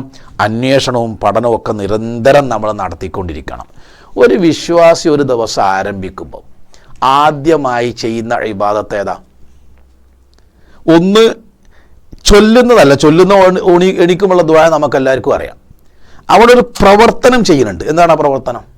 ഇന്ന ഫീ ഖൽഖിസ് സമാവാതി വൽ അർളി വഖ്തിലാഫിൽ ലൈലി വന്നഹർ, സൂറത്ത് ആലു ഇമ്രാൻ്റെ അവസാനത്തെ 10 ആയത്ത് കിടന്നെണീറ്റാൽ ഓതേണ്ടതാ. അത് ഓതിയാൽ മാത്രം പോരാ. പിന്നെ ഈ ആയത്ത് ഇറങ്ങി പിറ്റേന്ന് സുബീക്ക് നബി സല്ലല്ലാഹു അലൈഹി വസല്ലം നമസ്കരിച്ച് കഴിഞ്ഞ് സ്വഹാബിയോട് പറഞ്ഞു, ഇന്നലെ രാത്രി എനിക്ക് കുറച്ച് ആയത്തിറങ്ങി. ആ ആയത്തിൻ്റെ അപകടം എന്താണെന്നറിയോ? വൈലുൻ ലിമൻ ഖറഅഹ വലം യതഫക്കർ ബിഹ, അത് ഓതുകയും എന്നാൽ അതിനെപ്പറ്റി ചിന്തിക്കാതിരിക്കുകയും ചെയ്യുന്നവർക്ക് നാശം എന്നാ. അപ്പോൾ ഈ ആയത്ത് ഓതാൻ മാത്രമുള്ളതല്ല, ചിന്തിക്കുകയാണ്. ആരാപ്പകലുകൾ മാറി മാറി വരുന്നത്, ആകാശഭൂമിൻ്റെ സൃഷ്ടിപ്പ്. അണ്ട ഒരു മനുഷ്യൻ ഒരു ദിവസം ചെയ്യുന്ന ആദ്യത്തെ ഇബാദത്ത് അള്ളാഹുവിൻ്റെ ശക്തി മഹാത്മ്യത്തെപ്പറ്റി ചിന്തിക്കലാണ്. എന്തിനാ? ഈമാൻ ഊട്ടി ഉറക്കണമെങ്കിൽ ഈ ചിന്ത ആവശ്യമാണ്. മുഅദ് അള്ളാഹുവിനെ യമനിലേക്ക് അയക്കുമ്പോൾ അള്ളാഹ് റസൂൽ കൊടുത്ത ഒരുപാട് ഉപദേശം അറിയോ? ഉദ്കുരില്ലാഹ ഇൻദ കുല്ലി ഹജറിൻ വ ഷജർ, ഒരു മരമോ ഒരു കല്ലോ കണ്ടാൽ മുഅദേ അതിൻ്റെ പിന്നിലെ അള്ളാഹുവിൻ്റെ ശക്തിയെപ്പറ്റി നീ ചിന്തിക്കണം എപ്പോഴും. അർശിൻ്റെ തണലിനോട് ചേർത്ത് നിർത്തുന്ന 7 വിഭാഗത്തെ പ്രവാചകൻ പരിചയപ്പെടുത്തിയല്ലോ. 7ാമത്തെ ഏതാ? വദക്കറല്ലാഹ ഖാലിയൻ ഫഫാലത്ത് ഐനാഹുന, ഒറ്റക്കിരുന്ന് അള്ളാഹിനെ പറ്റി ഓർത്ത് കരയുന്നവനാ. ആ അള്ളാഹിൻ്റെ നിഅമത്തും അവൻ്റെ സഹായവും അവൻ്റെ ശക്തിയും മഹാത്മ്യം ഓർത്ത് കരയുന്നവനാ. സൂറത്തുൽ മുൽക്കിന് പ്രാധാന്യം കിട്ടാൻ കാരണം എന്താ? അതിൻ്റെ പേരെന്നെ മുൽക്കുന്ന, ആധിപത്യം, ശക്തിന. അള്ളാഹുവിൻ്റെ ശക്തി ആധിപത്യത്തെപ്പറ്റി മനുഷ്യൻ പഠിക്കാനും ചിന്തിക്കാനും ആ സൂറത്ത് കാരണമാകുമെന്നതാണ് സത്യത്തിൽ ആ സൂറത്തിൻ്റെ ഏറ്റവും വലിയ പ്രത്യേകത. അപ്പോൾ അല്ലദീന യുഅ്മിനൂന ബിൽ ഗൈബ്, അള്ളാഹു, മലക്ക്, മരണാനന്തര ജീവിതത്തിലെ അനുഭവങ്ങൾ, ഇതൊക്കെ ഗൈബിയാണ്, അദൃശ്യമാണ്. അതിൽ വിശ്വസിക്കുക എന്നല്ല, ആ വിശ്വാസമനുസരിച്ച് ജീവിതത്തെ ചിട്ടപ്പെടുത്തിയവൻ ഈ ഖുർആൻ അവനെ സ്വർഗത്തിലേക്ക് നയിക്കും. 2, അതിൽ ഉണ്ടാവേണ്ട അനിവാര്യമായ പ്രവർത്തന രൂപം വയുഖീമൂന സ്വലാ, നമസ്കാരം അതിൻ്റെ മുറപ്രകാരം അനുഷ്ഠിക്കുക എന്നുള്ളതാണ്. നമസ്കാരം എന്ന ഇബാദത്ത് ഒരു മനുഷ്യൻ്റെ വിശ്വാസം ശരീരം കൊണ്ടും മനസ്സുകൊണ്ടും വാക്കുകൊണ്ടും ഭാവം കൊണ്ടും പ്രകടിപ്പിക്കുന്ന ഏറ്റവും ശ്രേഷ്ഠമായ ഇബാദത്താണ് നമസ്കാരം. എല്ലാ സമുദായത്തിനും നമസ്കാരമുണ്ടായിരുന്നു. ഖുർആനിൽ പറഞ്ഞ പ്രവാചകന്മാരിൽ ഈസ അലൈഹിസ്സലാത്തു വസ്സലാം തൊട്ടിൽ വെച്ച് സംസാരിച്ചു. പ്രധാനപ്പെട്ട വിഷയം എന്തായിരുന്നു? വ ഔസാനി ബിസ്വലാത്തി വസ്സകാത്തി മാ ദുംതു ഹയ്യ, ഞാൻ ജീവിച്ചിരിക്കുന്ന കാലത്തോളം നമസ്കരിക്കാനും സക്കാത്ത് കൊടുക്കാനും അള്ളാഹു എന്നോട് കൽപ്പിച്ചിരിക്കുന്നു. 4000 കൊല്ലം മുമ്പ് തൻ്റെ ഇണയെയും 80ാമത്തെ വയസ്സിൽ കിട്ടിയ പൊന്നോമന മകനെയും മക്കയിൽ ആൾപ്പാർപ്പില്ലാത്ത, ജീവൻ്റെ തുടിപ്പില്ലാത്ത, ഊശരമായി കിടക്കുന്ന മക്കയിൽ ഉപേക്ഷിച്ച് പോരുന്ന ഇബ്രാഹിം നബി അലൈഹി സ്വലാത്തു വസ്സലാം ഗദ്ഗദത്തോടുകൂടി പ്രാർത്ഥിച്ച ഒരു പ്രാർത്ഥന ഉണ്ട്. എന്താണ്? റബ്ബന ലിയുഖീമുസ്സലാ, ഞാൻ ഈ ത്യാഗം ചെയ്യുന്നത് എന്തിനാ അറിയോ? നമസ്കാരം നിലനിർത്തുന്ന ഒരു സൊസൈറ്റി, ഒരു സമൂഹത്തിൻ്റെ ആവിർഭാവം ഉണ്ടാവണം. അതിനാണ് ഈ വളരെ പ്രയാസമുള്ള ഈ ജോലി അഥവാ തൻ്റെ ഭാര്യനെയും കുട്ടിനെയും അവിടെ ഉപേക്ഷിച്ച് പോരുന്നത് എന്ന് അദ്ദേഹത്തിൻ്റെ പ്രാർത്ഥനയിൽ നമുക്ക് കാണാൻ കഴിയും. അപ്പോൾ ഇഖാമത്തു സ്വലാത്ത്, എന്താ ഇഖാമത്ത് എന്ന് പറഞ്ഞാൽ? ഇഖാമത്ത് പറഞ്ഞാൽ നമസ്കാരം അതിൻ്റെ മുറപ്രകാരം അനുഷ്ഠിക്കുക എന്ന. എന്താ അതിൻ്റെ മുറ? അതിനൊരുപാട് മുറണ്ട്. ഇബ്നു അബ്ബാസ് റളിയല്ലാഹു പറയാണ്, ഇത്മാമു റുകൂഇ വസ്സുജൂദി വത്തിലാവ, അതിൻ്റെ റുക്കൂഴും അതിൻ്റെ സുജൂദും അതിൻ്റെ എല്ലാ കാര്യങ്ങളും പൂർത്തിയാക്കി ചെയ്യണം. അതിനാണ് ഇഖാമത്ത് എന്ന പദം പറയാം. 6 കാര്യങ്ങളാണ് ഇസ്ലാമിക പണ്ഡിതന്മാർ നമസ്കാരത്തിൻ്റെ ഇഖാമത്ത് പൂർത്തിയാവാൻ നമ്മോട് പറഞ്ഞിട്ടുള്ളത്. 1, അതിൻ്റെ സമയം. നമസ്കരിക്കാന്നല്ല പറഞ്ഞു കേട്ടോ, നമസ്കാരം അതിൻ്റെ മുറപ്രകാരം അനുഷ്ഠിക്കുക എന്ന. 1, അതിൻ്റെ സമയം. അസ്സലാത്തുലി അവ്വലി വക്തിഹ, ഈ അവ്വൽ വക്തിന് ആദ്യ സമയം എന്ന് പറഞ്ഞാൽ അതിന് കൊടുക്കുന്ന പ്രാധാന്യമാണ്. ഏത് കർമ്മവും അള്ളാഹു സ്വീകരിക്കുന്നത് അതിന് നമ്മൾ കൊടുക്കുന്ന പ്രാധാന്യം അനുസരിച്ചാണ്. ആ പ്രാധാന്യത്തിൻ്റെ തോത് കുറയുന്നതനുസരിച്ച് പ്രതിഫലം കുറയും. ഞാനൊരു ചരിത്രം പറയും, നമുക്കൊക്കെ മനസ്സിലാക്കേണ്ട ചരിത്രം. നമ്മുടെ മുമ്പിൽ ഒരു നന്മ പറയപ്പെട്ടാൽ ആ നന്മയോട് നമ്മളുടെ മനസ്സിൽ ആദ്യം വരുന്ന പ്രതികരണം അതാണ് അള്ളാഹ് പരിഗണിക്കുക. നമ്മൾ ചെയ്യുന്നുണ്ടാവും, കൊടുക്കുന്നുണ്ടാവും, പോണുണ്ടാവും. കുറേ വട്ടം പറഞ്ഞ് സതിയല്ലാതായി പോവുകയാണെങ്കിലോ അതിനൊരു മൂല്യം ഉണ്ടാവില്ല. ഞാൻ ചരിത്രം പറയും, നമ്മൾ എല്ലാ മേഖലയിലും അത് നമുക്കൊരു പാഠമാവേണ്ടതാണ്. മദീനത്തെ പള്ളിയിൽ ഷാബിലിരിക്കുമ്പോൾ അള്ളാഹുവിൻ്റെ റസൂൽ സ്വല്ലല്ലാഹു അലൈഹി വസല്ലം പറഞ്ഞു, എൻ്റെ ഉമ്മത്തിലെ 70,000 ആളുകൾ വിചാരണ കൂടാതെ സ്വർഗത്ത് പോകും. വിചാരണ എന്ന് പറഞ്ഞാൽ ഏറ്റവും കടുപ്പുള്ള സഹോദരന്മാർ. നമ്മളതിനെപ്പറ്റി ചിന്തിക്കാത്തതുകൊണ്ടാണ്. നമുക്ക് ചിന്ത മുഴുവൻ ദുനിയാവിനെ പറ്റി ആയതുകൊണ്ട് പരലോകത്തെപ്പറ്റി അങ്ങനെ കാര്യമായ ചിന്തയില്ല. അപ്പം ഡിപ്രഷൻ കൂടി വരികയാണ്. മുഖ്യമന്ത്രി നിയമസഭയിൽ പറഞ്ഞത് 12% കേരളീയർ മനോരോഗ വിദഗ്ധൻ്റെ സഹായം ആവശ്യമുള്ള വിധം മാനസിക സംഘർഷം അനുഭവിക്കും. കേരളത്തിൽ ഒക്കെ ദുനിയാവിൻ്റെ കാര്യമാണ്. ഒരാളും പരലോകത്തിൻ്റെ കാര്യം ആലോചിച്ച് ഡിപ്രഷൻ ആയത് ചരിത്രം നമ്മളാരും കേട്ടില്ല. കാരണം എന്താ അറിയോ? ചിന്തിക്കുന്നില്ല. നിങ്ങൾ ഒഴിവുള്ള സമയത്ത് സൂറത്ത് മുസമ്മിൽ എടുത്തിട്ട് ഒന്ന് പരിശോധിച്ച് നോക്കേണ്ടി. യാ അയ്യുഹൽ മുസമ്മിൽ എന്ന് പറഞ്ഞ സൂറത്ത്, അതിൽ അള്ളാഹു പറയുന്നൊരു വാക്കുണ്ട്, ഫകൈഫ തത്തഖൂന ഇൻ കഫർത്തും യൗമൻ യജ്അലുൽ വിൽദാന ശീബാ. ഫകൈഫ തത്തഖൂന ഇൻ കഫർത്തും, നിങ്ങൾ നന്ദികേട് അല്ലെ അവിശ്വസിക്കുകയാണെങ്കിൽ എങ്ങനെയാണ് അള്ളാഹ്ക്ക് തഖ്വ ചെയ്യുക? യൗമൻ യജ്അലുൽ വിൽദാന ശീബാ. ഷീബ എന്ന് പറഞ്ഞാൽ നരച്ചു പോവുക എന്നാണ്. ചെറിയ കുട്ടികളെപ്പോലും നരപ്പിച്ച് കളയുന്ന പരലോകത്തിൽ നിങ്ങൾ അവിശ്വസിക്കുകയാണെങ്കിൽ നിങ്ങൾക്ക് എങ്ങനെയാണ് തഖ്വയോടെ ജീവിക്കാൻ സാധിക്കുക? അവിടെ അള്ളാഹ് പറഞ്ഞൊരു പദപ്രയോഗം, 10 വയസ്സായ ഒരു കുട്ടിയെ മരണാനന്തരം വരാൻ പോണ കാര്യം ഒന്ന് കാര്യമായിട്ട് ആലോചിച്ചാൽ ഓൻ്റെ തല നരച്ചു പോകുന്നതിൻ്റെ അർത്ഥം. അത്രമാത്രം ഭയാനക. അവിടെ ഇഖാമത്തു സ്വലാത്ത് അതിൻ്റെ മുറപ്രകാരം. അപ്പം ആ ഇവിടെ 70,000 ആൾ ഒരു വിചാരണയും കൂടാതെ സ്വർഗത്ത് പോകുമെന്ന് പറഞ്ഞപ്പോൾ അവർക്കുള്ള അടയാളവും പറഞ്ഞു. ഞാൻ എൻ്റെ ഈ പ്രസംഗത്തിൽ ഞാൻ അതിൻ്റെ അടയാളം വിശദീകരിക്കലല്ല എൻ്റെ ഉദ്ദേശം. പറഞ്ഞു തീർന്നില്ല.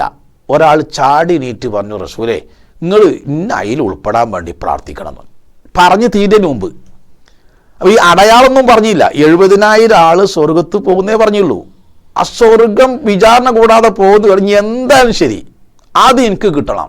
അതിൻ്റെ പേരിൽ എന്ത് ചെയ്യണം എന്നൊന്നും റസൂല പറഞ്ഞില്ല. അതിൻ്റെ മുമ്പ് തന്നെ ഇയാൾ ചാടി ഇന്നങ്ങളെ ഉൾപ്പെടുത്താൻ പ്രാർത്ഥിക്കണം എന്ന് പറഞ്ഞു. വാൻതമിന്നും താങ്കൾ അതിലുള്ള ആളാന്ന് പറഞ്ഞു. രക്ഷപ്പെട്ടു. തൊട്ട് ശേഷം വേറെ ആൾ നീറ്റു. ഈ അടയാളമൊക്കെ പറഞ്ഞതിന് ശേഷം അദ്ദേഹം പറഞ്ഞു, റസൂലെ നിങ്ങളതിൽ ഉൾപ്പെടുത്താൻ വേണ്ടി പ്രാർത്ഥിക്കണം. അപ്പോൾ റസൂല പറഞ്ഞൊരു വാക്ക്, സബക മിന്ന ഉക്കാശ. ആ ചാൻസ് ഉക്കാശ കൊണ്ടുപോയി എന്നാ. ഉക്കാശത്ത് ഒരു മുഹ്സിൻ റളിയല്ലാഹു അൻഹു ആണ് ആദ്യം ചാടിയിട്ട് നിങ്ങളതിൽ ഉൾപ്പെടുത്തണം എന്ന് പറഞ്ഞു.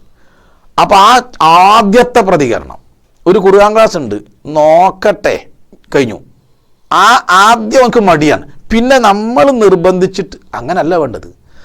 ആദ്യത്തെ പ്രതികരണം അതാണ് ഇഖാമത്തിൻ്റെ അർത്ഥം. അതിനോട് കാണിക്കണ ബാങ്കാണ്ട് വിളിച്ചു, എല്ലാ പരിപാടിയും നിർത്തി.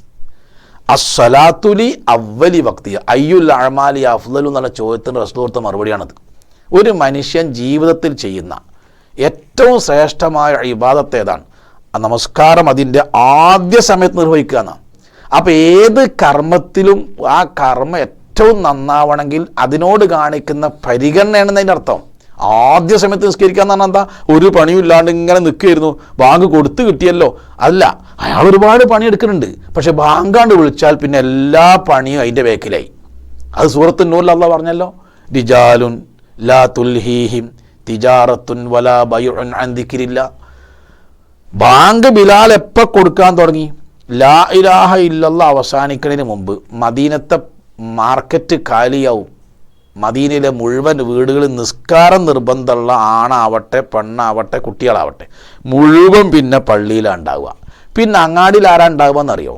സ്വഹാബികൾ പറഞ്ഞത്, അറിയപ്പെടുന്ന മുനാഫിഖീങ്ങളല്ലാതെ, നിസ്കാരം നിർബന്ധമില്ലാത്ത വല്ല സ്ത്രീകളോ കുട്ടികളോ അല്ലാതെ അങ്ങാടിൽ ഒറ്റ മനുഷ്യൻ ഉണ്ടാവില്ല എന്നാ. അതാ ഇബാദത്തിന് കൊടുക്കുന്ന പരിഗണന. അതാണ് അവ്വലു വക്തിഹ, സമയമാണ് ഒന്നാമതായി ശ്രദ്ധിക്കേണ്ടത്.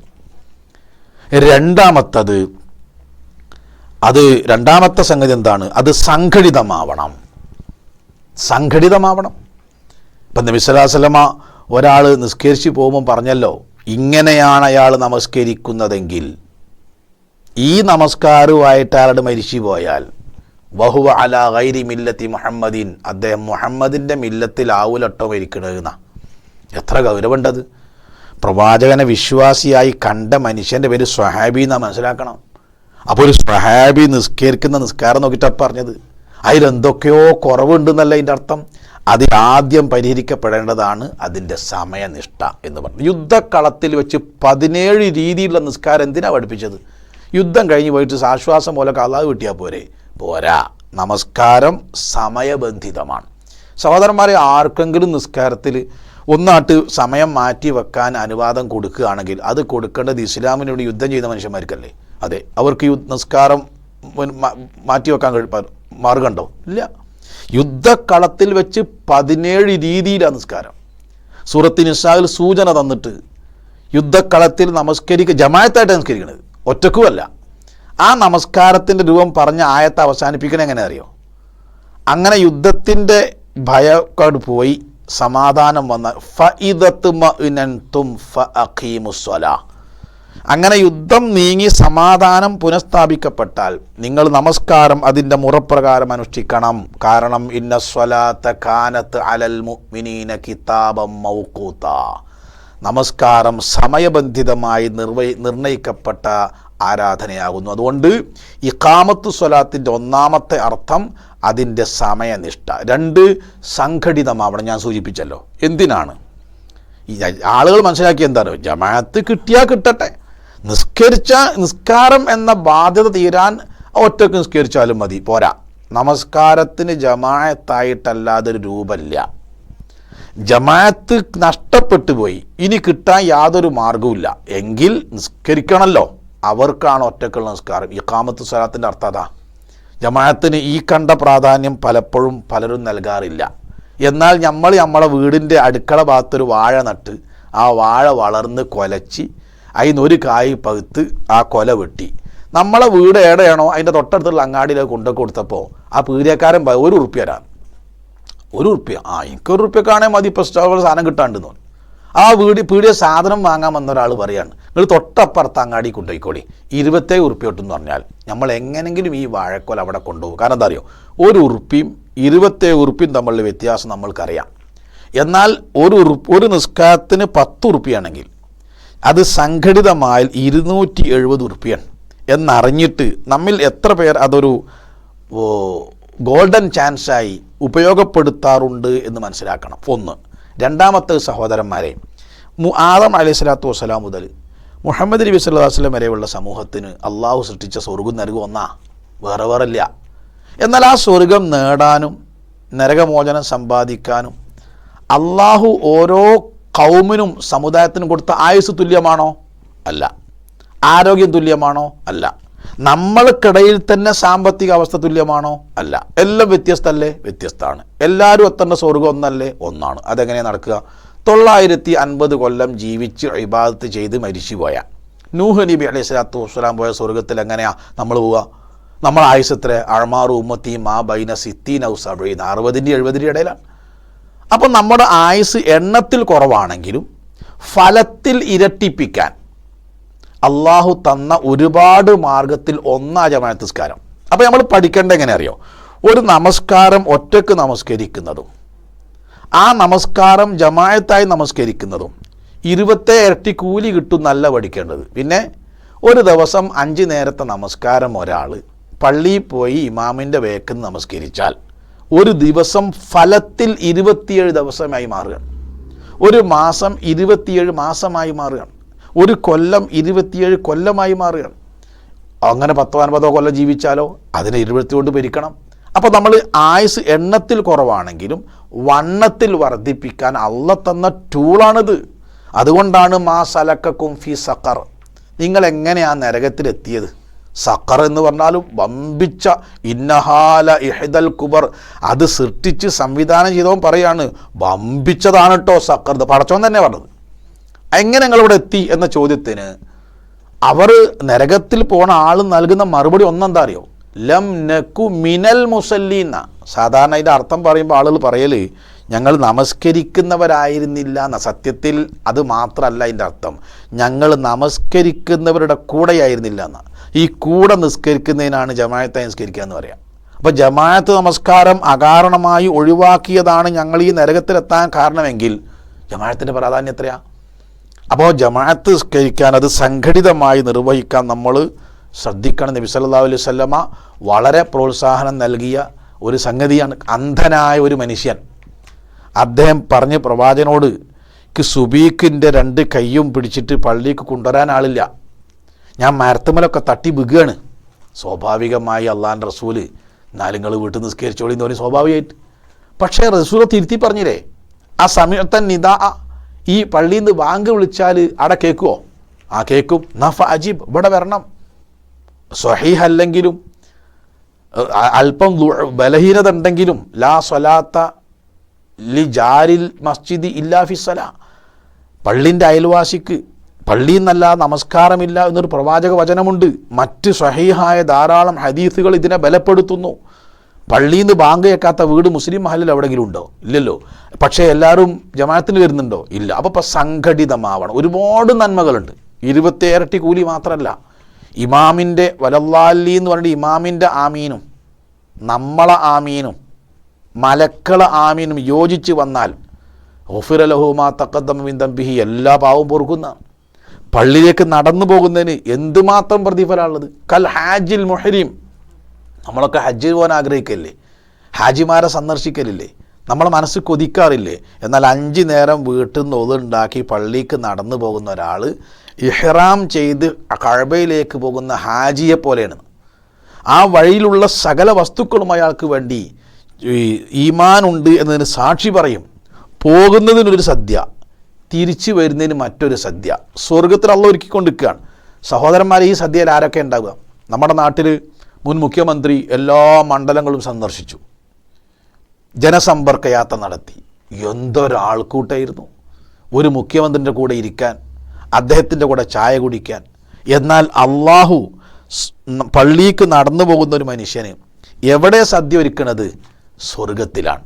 ആ സദ്യയിൽ ആരൊക്കെ ഉണ്ട്? ഇബ്രാഹിം നബി ഉണ്ട്, എല്ലാ പ്രവാചകന്മാരുണ്ട്, മറിയം ബീവിയുണ്ട്, എല്ലാ നമ്മൾ കാണാൻ കൊതിച്ച കേട്ട ചരിത്രത്തിലും ഖുർആനിലും പറഞ്ഞ മുഴുവൻ വ്യക്തിത്വങ്ങളും ഇരുന്ന് ഒരു സദ്യയിലേക്ക് അള്ളാഹ് ക്ഷണിക്കുകയാണ്. അതിനെന്താ മാർഗം? പള്ളിക്ക് നടന്നു പോവുകയാണ്. അപ്പോൾ അത് ജമാഅത്തിൻ്റെ നമസ്കാരത്തിൻ്റെ ഒരുപാട് പ്രതിഫലങ്ങൾ നമ്മൾ കേട്ടവരും പഠിച്ചവരുമാണ്. അപ്പോൾ രണ്ടാമത്തെ സംഗതി അത് സംഘടിതമാവണം എന്നതാണ്. 3, അള്ളാഹിൻ്റെ മുമ്പിലാണ് നിൽക്കുന്നത് എന്ന അതിന് ഖുശൂ എന്ന് ഇസ്ലാമിക ഭാഷയിൽ പറയും. അല്ലദീനഹും ഫീ സ്വലാത്തിഹിം ഖാശിഊൻ എന്ന് പറഞ്ഞല്ലോ. ഖുശൂ ഉണ്ട്, ഖുളൂ ഉണ്ട്. അത് പഠിക്കുന്നതിന് മുമ്പ് എന്താണ് ഈ സ്വലാത്ത്? നമസ്കാരത്തിന് സാങ്കേതികമായി സ്വലാത്ത് എന്ന പറയുക. സത്യത്തിൽ ഒരു സ്വലാത്ത് എന്ന പദത്തിൻ്റെ അർത്ഥം നിസ്കാരം എന്നല്ല. റസൂൽ ഒരു സ്വലാത്ത് ഇല്ലാതെ നിസ്കരിക്കുക എന്നല്ലല്ലോ. സ്വലാത്ത് എന്ന പദം നമസ്കാരത്തിന് പറയാനുള്ള കാരണം, സ്വലാത്ത് എന്ന പദം ഉണ്ടാകുന്നത് സിലത്ത് എന്ന പദത്തിൽ നിന്നാണ്. സിലത്ത് തന്നെ ചേർക്കുക എന്നാണ്. സിലത്തുർ റഹീം, കുടുംബ ബന്ധം ചേർക്കുക. അപ്പോൾ അള്ളാഹുവിനോട് ശരീരം കൊണ്ടും മനസ്സുകൊണ്ടും ചേർന്ന് നിൽക്കുന്ന, മനുഷ്യ ശരീരത്തിൻ്റെ എല്ലാ അവയവങ്ങൾക്കും പാർട്ടിസിപ്പേഷനുള്ള അത്ഭുതകരമായ ഒരു ഇബാദത്താണ് നമസ്കാരം. അതുകൊണ്ടാണ് നമസ്കാരത്തിന് സ്വലാത്ത് എന്ന് പേര് വന്നത്. അതിലെന്തുണ്ടാവണം? സ്വലത്ത് ഉണ്ടാവണം. ആ സ്വലത്ത് ഉണ്ടാവുന്നതിൻ്റെ പേരാണ് ഖുശൂ. ഖുശൂ എന്ന് പറഞ്ഞാൽ ഞാൻ എവിടെ നിൽക്കുന്നത്, ഞാൻ എന്താ പറയണത്, അതിൻ്റെ അർത്ഥം എന്താണ്, അതിൻ്റെ ആശയം എന്താണ്, അത് സ്വീകരിച്ചില്ലെങ്കിൽ കിട്ടാൻ പോണ അപകടം എന്താണ് എന്നൊക്കെ മനസ്സിലാക്കണം. എന്താ അപകടം? നമസ്കാരത്തിന് എന്താ അപകടം ബാങ്ക് കേട്ട് പള്ളിയിലേക്ക് വരുന്നവൻ വിശ്വാസിയാണ്. വിശ്വാസികളാണല്ലോ പള്ളിക്ക് വരിക. അതെ, നമസ്കരിച്ചിറങ്ങി പോകുമ്പോൾ ഓൻ പോലും മുനാഫിക്കായിട്ടാണ്. അതിൻ്റെ അപകടം നോക്കി നിങ്ങൾ. വീട്ടിൽ നിന്ന് വിശ്വാസിയായി വന്നൊരു മനുഷ്യൻ പള്ളിയിൽ നിന്ന് നിസ്കരിച്ചിട്ട് വീട്ടിലേക്ക് പോകുമ്പോൾ മുനാഫിക്കായി പോകാന്ന് പറഞ്ഞാൽ അതിൻ്റെ അപകടം എത്രയാണ്? നമ്മൾ ആരെങ്കിലും ചിന്തിച്ചിനോ, പടച്ചോനെ നിസ്കാരം കഴിഞ്ഞ് ഞാൻ പുറത്തേക്ക് ഇറങ്ങിക്കണേ, ഞാൻ മുഅ്മിനായിട്ടാണോ പുറത്തേക്ക് ഇറങ്ങണത്, അതല്ല മുനാഫിക്കായിട്ടാണോ? മുഅ്മിനാണെങ്കിൽ എന്താണ്? അല്ലദീനഹും ഫീ സ്വലാത്തിഹിം ഖാശിഊൻ, വളരെ ഭക്തിയോടുകൂടി തക്ബീറത്തുൽ ഇഹ്റാം മുതൽ സലാം വീട്ടുന്നത് വരെ നിർവഹിച്ചിനോ, ഓ മുഅ്മിനായി പോവും. അല്ലെങ്കിലോ ഇന്നൽ മുനാഫിഖീന യുഖാദിഊനല്ലാഹ വഹുവ ഖാദിഉഹും വഇദാ ഖാമൂ ഇല സ്വലാത്തി ഖാമൂ കുസാല യുറാഊന അന്നാസ വലാ യദ്കുറൂനല്ലാഹ ഇല്ലാ ഖലാ. സൂറത്ത് നിസാ പറഞ്ഞു. അള്ളാനെ പറ്റി ഓർക്കാതെ ശരീരം കൊണ്ട് ഇങ്ങനെ ചെയ്യുന്നുണ്ടാവും, മനസ്സ് വേറെ എവിടോ ആയിരിക്കും. അപ്പം മനസ്സും ശരീരവും നമസ്കാരത്തിൽ ഉണ്ടാവുക, അതാണ് ഖുശൂ. ഖുദൂ എന്ന് പറഞ്ഞാൽ എന്താ അറിയോ? ഓരോ ഘട്ടത്തിലും ഓരോ അവയവവും വെക്കേണ്ട രീതിയുണ്ട്. ആ രീതി തന്നെയാണ് എൻ്റെ എല്ലാ അവയവവും എല്ലാ ഘട്ടത്തിലും എന്ന് ഉറപ്പ് വരുത്തുന്നതിൻ്റെ പേരാണ് ഖുദൂ. ഇത് രണ്ടും വേണം നമസ്കാരത്തിൽ.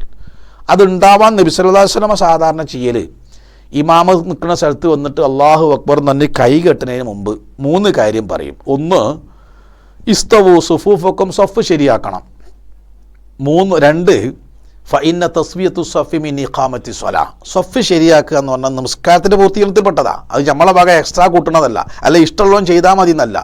ഫാത്തിഹ ഓതൽ എങ്ങനെയാ, റുക്കൂഅ് എങ്ങനെയാ, സുജൂദ് എങ്ങനെയാ? പക്ഷേ ഈ പ്രാധാന്യം പലപ്പോഴും നമ്മൾ സഫ് നിൽക്കുന്നിടത്ത് കാണിക്കാറില്ല എന്നത് വളരെ പ്രധാനമാണ്. 3ാമത്തെ വാക്കാട് പറയുന്നതോടുകൂടി മദീനത്തെ പള്ളി മരിച്ച വീട് പോലെയാവും. എന്താ പറയുന്നത് അറിയോ? സ്വല്ലൂ ക സ്വലാത്തി മുവദ്ദിഇൻ, നിങ്ങൾ ഇപ്പം നിസ്കരിക്കാൻ പോണ നിസ്കാരം ഏതാവട്ടെ അത് നിങ്ങളുടെ ജീവിതത്തിലെ അവസാനത്തെ നമസ്കാരമാണ് എന്ന ചിന്തയോടെ നമസ്കരിക്കുക. അടുത്ത വക്തിന് ഇവിടെ ജമാഅത്ത് നടക്കും, പക്ഷേ അതെൻ്റെ മയ്യത്ത് നിസ്കരിച്ചതിന് ശേഷമായിരിക്കും. ആലോചിച്ച് നോക്കുക, ആ നിസ്കാരത്തിൻ്റെ ഭക്തി എത്രയായിരിക്കും. അത് റസൂൽ പറയുന്നതോടുകൂടി എല്ലാവരും നമസ്കാരത്തിലേക്കാണ് ലയിച്ച് പോവുകയാണ്. അതുകൊണ്ട് റളിയല്ലാഹു അൻഹു ബാങ്ക് വിളിച്ചു കഴിഞ്ഞാൽ, റളിയല്ലാഹുവിൻ്റെ ആരോഗ്യം അറിയാലോ, ഖൈബർ എന്ന് പറഞ്ഞാൽ ജൂതന്മാർ താമസിച്ച കോട്ടൻ്റെ പേരാണ്. ജൂതന്മാരുമായുള്ള യുദ്ധത്തിൻ്റെ പേരാണ് ഖൈബർ യുദ്ധം എന്ന് പറഞ്ഞത്. ആ ഖൈബറിൻ്റെ കോട്ടയുടെ വാതിൽ 20 അറബികൾക്ക് താങ്ങാൻ മാത്രം ഭാരമുള്ളതാണ്. ആ വാതിൽ 2 കൈ കൊണ്ട് ഇളക്കിങ്ങട്ട് എടുത്ത ആളാണ് റളിയല്ലാഹു അൻഹു. അത്ര അരോഗ ദൃഢഗാത്രനായ ഈ മനുഷ്യൻ ബാങ്ക് വിളിച്ചാൽ ആകെ കൂടി അസ്വസ്ഥനാവുന്ന, അദ്ദേഹത്തിൻ്റെ നിറം തന്നെ മാറി. ഈ നിറം മാറുക എന്ന് പറഞ്ഞാൽ പെട്ടെന്ന് നമ്മൾ വീട്ടിലേക്ക് ചെന്ന് കിടക്കാൻ നോക്കുമ്പോൾ ഒരു പാമ്പ് വിളറി വെളുക്കുക എന്ന് പറയില്ലേ, അങ്ങനെ ആവുന്ന. അപ്പോൾ ബാങ്ക് കൊടുത്താൽ എല്ലാവരും അള്ളാഹുവിനെ നോക്കും. അദ്ദേഹത്തിന് ഒന്നുണ്ടാക്കേണ്ടത് എവിടെയെന്ന് അറിയില്ല, മൂത്രപാത്തി എവിടെയാണെന്ന് അറിയില്ല. ആ കൂടെ ഒരു എന്തോ ഒരു അദ്ദേഹത്തോട് ചോദിച്ചു, നിങ്ങളെന്തിനങ്ങനെ ബേജാറാകണത്, നിസ്കരിച്ചാൽ പോരെ, നിസ്കരിച്ചാൽ മതി, നമ്മൾക്ക് മതി. അദ്ദേഹം അതിന് പറഞ്ഞൊരു മറുപടി, റളിയല്ലാഹുവിനൊരു സാഹിത്യകാരനാണല്ലോ, അദ്ദേഹത്തിൻ്റെ പ്രഭാഷണം നഹ്ജുൽ ബലാഗ എന്ന പേരിൽ വാങ്ങാൻ കിട്ടും. ഒന്ന് വാങ്ങി വീട്ടിൽ വെച്ച് വായിക്കുന്നത് നല്ലതാണ്. ഈ ചോദ്യത്തിന് അദ്ദേഹം മറുപടി, ഫസ്ഫിറു ലൗനി ഖീഫതൻ വ മഹാബതൻ മുജീബൻ ലിമൗലാ ജല്ല ലൈസ ലഹുൽ മിഥ്ലു. ഫസ്ഫിറു ലൗനി, എൻ്റെ നിറം തന്നെ മാറിപ്പോകുന്നത്. അള്ളാൻ്റെ മുമ്പിൽ ഇത് ചെന്ന് പറഞ്ഞ് പൂർത്തിയാക്കണമല്ലോ. സഹോദരന്മാരെ, നിസ്കാരം ജിബ്രീൽ ഇങ്ങോട്ട് കൊണ്ടുകൊടുത്തതല്ല, അള്ളാൻ്റെ റസൂലിനെ അങ്ങോട്ട് വിളിച്ച് വരുത്തി. അതാണല്ലോ ഇസ്രാ മിഅ്റാജ്. അങ്ങനെ ഗൗരവത്തിൽ അവിടുന്ന് കൊടുത്തതാ. ഇങ്ങോട്ട് കൊടുത്തയച്ചതാ നോമ്പ്, ഇങ്ങോട്ട് കൊടുത്തയച്ചതാ സക്കാത്ത്, ഇങ്ങോട്ട് കൊടുത്തയച്ചതാ ഹജ്ജ്. അതിന് പ്രാധാന്യമില്ല എന്നല്ല, പക്ഷേ നമസ്കാരം അവിടെ പോയി വാങ്ങിക്കൊണ്ടുവന്നതാ. അത്രയും ഗൗരവവും പ്രാധാന്യമുള്ളൊരു ഇബാദത്ത് അള്ളാഹ് പറഞ്ഞ കോലത്തിൽ എനിക്ക് നിർവഹിക്കാൻ കഴിയോ ഇല്ല എന്നുള്ള പേടി കൊണ്ടാണ് 4ാം ഖലീഫ റളിയല്ലാഹു അൻഹു ബാങ്ക് വിളിച്ചാൽ അദ്ദേഹത്തിൻ്റെ ഭയം കൊണ്ട് അദ്ദേഹത്തിൻ്റെ നിറം മഞ്ഞയായി പോകുന്നത് എന്ന് അദ്ദേഹം തന്നെ വിശദീകരിച്ചത് കാണാൻ കഴിയും. അപ്പോൾ നമ്മുടെ നമസ്കാരത്തിൽ അള്ളാൻ്റെ മുമ്പിലാണ് നിൽക്കുന്നതെന്നും ഞാൻ അള്ളാഹിനോടാണ് സംസാരിക്കണമെന്നും സൂറത്തുൽ ഫാത്തിഹയുടെ വിശദീകരണം പറഞ്ഞതുപോലെ ഓരോ ആയത്തോതുമ്പോൾ അള്ളാഹ് പ്രതികരിക്കുന്നുണ്ട്. ആ പ്രതികരണവും നമ്മുടെ മനസ്സിൽ വരുമ്പോഴാണ് ശരീരവും മനസ്സും ഇതിലേക്ക് വരിക. നമ്മളൊക്കെ ഏറ്റവും വലിയ ദൗർബല്യം എന്താ അറിയോ? ഒരു 5-10 മിനിറ്റാണ് നിസ്കരിക്കാൻ വേണ്ടത്. നിങ്ങൾ ആലോചിച്ച് നോക്കി സഹോദരന്മാരെ, 5-6 മിനിറ്റ് എല്ലാ ചിന്തി ഒഴിവാക്കി അള്ളാഹിനെ പറ്റി മാത്രം ചിന്തിക്കാൻ കഴിയാത്ത വിധം ദുനിയാവ് അടിച്ചു കയറ്റപ്പെട്ട മനസ്സിൻ്റെ ഉടമസ്ഥന്മാരായി നമ്മൾ മാറിപ്പോയില്ലേ? നമുക്ക് എല്ലാ ചിന്തയും വരലപ്പോഴാ. ഞാൻ അടക്കമുള്ള ആളുകൾ, ഒരാളെയും നമുക്ക് കുറ്റം പറയാൻ പറ്റൂല, ഞാൻ അടക്കമുള്ള ആളുകൾ നിസ്കാരത്തിൽ വരാത്ത ചിന്ത അല്ലല്ലോ. എന്താ അതിൻ്റെ അർത്ഥം? അത്രയും നമ്മൾ ദുനിയാവിൽ പൂണ്ടുപോയി. അതുകൊണ്ട് നമസ്കാരമാണ് പരലോകത്ത് ആദ്യം വിചാരണ ചെയ്യപ്പെടുന്ന ഇബാദത്താണ്. അതൊന്ന് വൃത്തിയായി കിട്ടിയാൽ വേറെ ഒരു ഇബാദത്തുള്ള പരിശോധിക്കൂല. ഇതൊക്കെ നമ്മൾ മുമ്പ് വിശദീകരിച്ചതാണ്. ആ ഒരു ഭക്തിയോടുകൂടി വേണം എല്ലാ നിസ്കാരം. ചില ആൾ ഫർള് നിസ്കാരത്തിലുള്ള ശ്രദ്ധ സുന്നത്ത് നിസ്കാരത്തിലില്ല. അതുകൊണ്ടാണ് ചോദ്യം വരുന്നത്, സുന്നത്ത് നിസ്കാരത്തിൽ വജ്ജത്ത് ഓതണോ, സുന്നത്ത് നിസ്കാരത്തിൽ മസ്ജിദ് ദജ്ജാൽ വരെ ചെല്ലണോ, ഇങ്ങനെ എന്താണ് ഏതാന്ന് കുറഞ്ഞു കിട്ടുകയെന്ന് ആലോചിക്കേണ്ടത്. അപ്പോൾ ഞാൻ പറഞ്ഞെന്താ അറിയോ, ഇത് രണ്ടും നിസ്കാരമാണ്, രണ്ടും അള്ളാൻ്റെ മുമ്പിലാണ്, രണ്ടും സ്വീകരിച്ചാലേ കൂലി കിട്ടുള്ളൂ. സ്വീകരിച്ചില്ലെങ്കിലോ അവൻ്റെ അവസ്ഥ എന്താ? നമ്മൾ കഴിഞ്ഞ ക്ലാസ്സിൽ പറഞ്ഞല്ലോ, ഒരു മനുഷ്യൻ്റെ മയ്യത്ത് ഖബറിലേക്ക് വെച്ച് കഴിഞ്ഞാൽ വലത് ഭാഗത്ത് വന്ന് നിൽക്കുന്ന ഇബാദത്ത് ഫർളായ നിസ്കാരം, തലഭാഗത്ത്, വലത് ഭാഗത്ത് സക്കാത്താണ്, ഇടത് ഭാഗത്ത് നോമ്പാണ്, മറ്റെല്ലാ ഇബാദത്തും കാൽ ഭാഗത്താണ്. എന്തിനാണെന്നറിയോ? തലഭാഗത്തൂടെ ഖബർ ശിക്ഷ വന്നാൽ തടുക്കാനുള്ള അധികാരം ഫർളായ നിസ്കാരത്തിന് മാത്രമേ ഉള്ളൂ. അതിന് പവറില്ലെങ്കിലോ സക്കാത്ത് ഇടപെടൂല, കൊടുത്തുണെങ്കിലും ഇടപെടൂല. അപ്പം ഫർളായ നിസ്കാരത്തിന് കൈയെട്ടുമ്പോൾ ഇന്ന 3 കെട്ടും കെട്ടി ഖബർക്ക് താഴ്ത്തി വെച്ചാൽ റബ്ബേൻ്റെ തലഭാഗത്ത് ഖബർ ശിക്ഷ വരുമ്പം തടുക്കാനാണ് ഈ വിശുദ്ധമായ ഇബാദത്ത് ഞാൻ ചെയ്യുന്നത്. അതിന് ഉപയുക്തമായ രൂപത്തിൽ, ഈ നിസ്കാരത്തിന് അതിനുള്ള പവർ കിട്ടുന്ന രൂപത്തിൽ തക്ബീറത്തുൽ ഇഹ്റാം മുതൽ സലാം വീട്ടുന്നത് വരെ നിർവഹിക്കാൻ നീ എന്നെ സഹായിക്കാനുള്ള തേട്ടവും പ്രാർത്ഥനയും ഒരു മനുഷ്യൻ്റെ മനസ്സിലുണ്ടെങ്കിൽ സ്വാഭാവികമായി അവൻ്റെ നിസ്കാരത്തിൽ അവൻ്റെ ശ്രദ്ധ വേറെ എവിടെയും പോകില്ല. അങ്ങനെ ഭക്തിയോടുകൂടി നമസ്കരിക്കുക. അതാണ് 3-മത്തത്. 4-മത്തത് ശേഷമുള്ള ദിക്റുകളും ദുആകളും. നമസ്കരിച്ച സ്ഥലത്തിരുന്നിട്ട് നമസ്കാര ശേഷം ചൊല്ലേണ്ട പ്രത്യേകമായി പറയപ്പെട്ട ദിക്റുകൾ നമുക്ക് എല്ലാവർക്കും അറിയാം. സുബ്ഹാനല്ലാഹ്, അൽഹംദുലില്ലാഹ്, അല്ലാഹു അക്ബർ, ആരും പറയേണ്ടതില്ല. 100 തികക്കുകയാണ്. ലാ ഇലാഹ ഇല്ലല്ലാഹു വഹ്ദഹു ലാ ശരീക ലഹു ലഹുൽ മുൽക്ക് വലഹുൽ ഹംദു അലാ കുല്ലി ഷൈഇൻ ഖദീർ. ഞങ്ങൾക്ക് എല്ലാവർക്കും അറിയാം. ഇതിൻ്റെ പ്രതിഫലം എന്താ അറിയോ?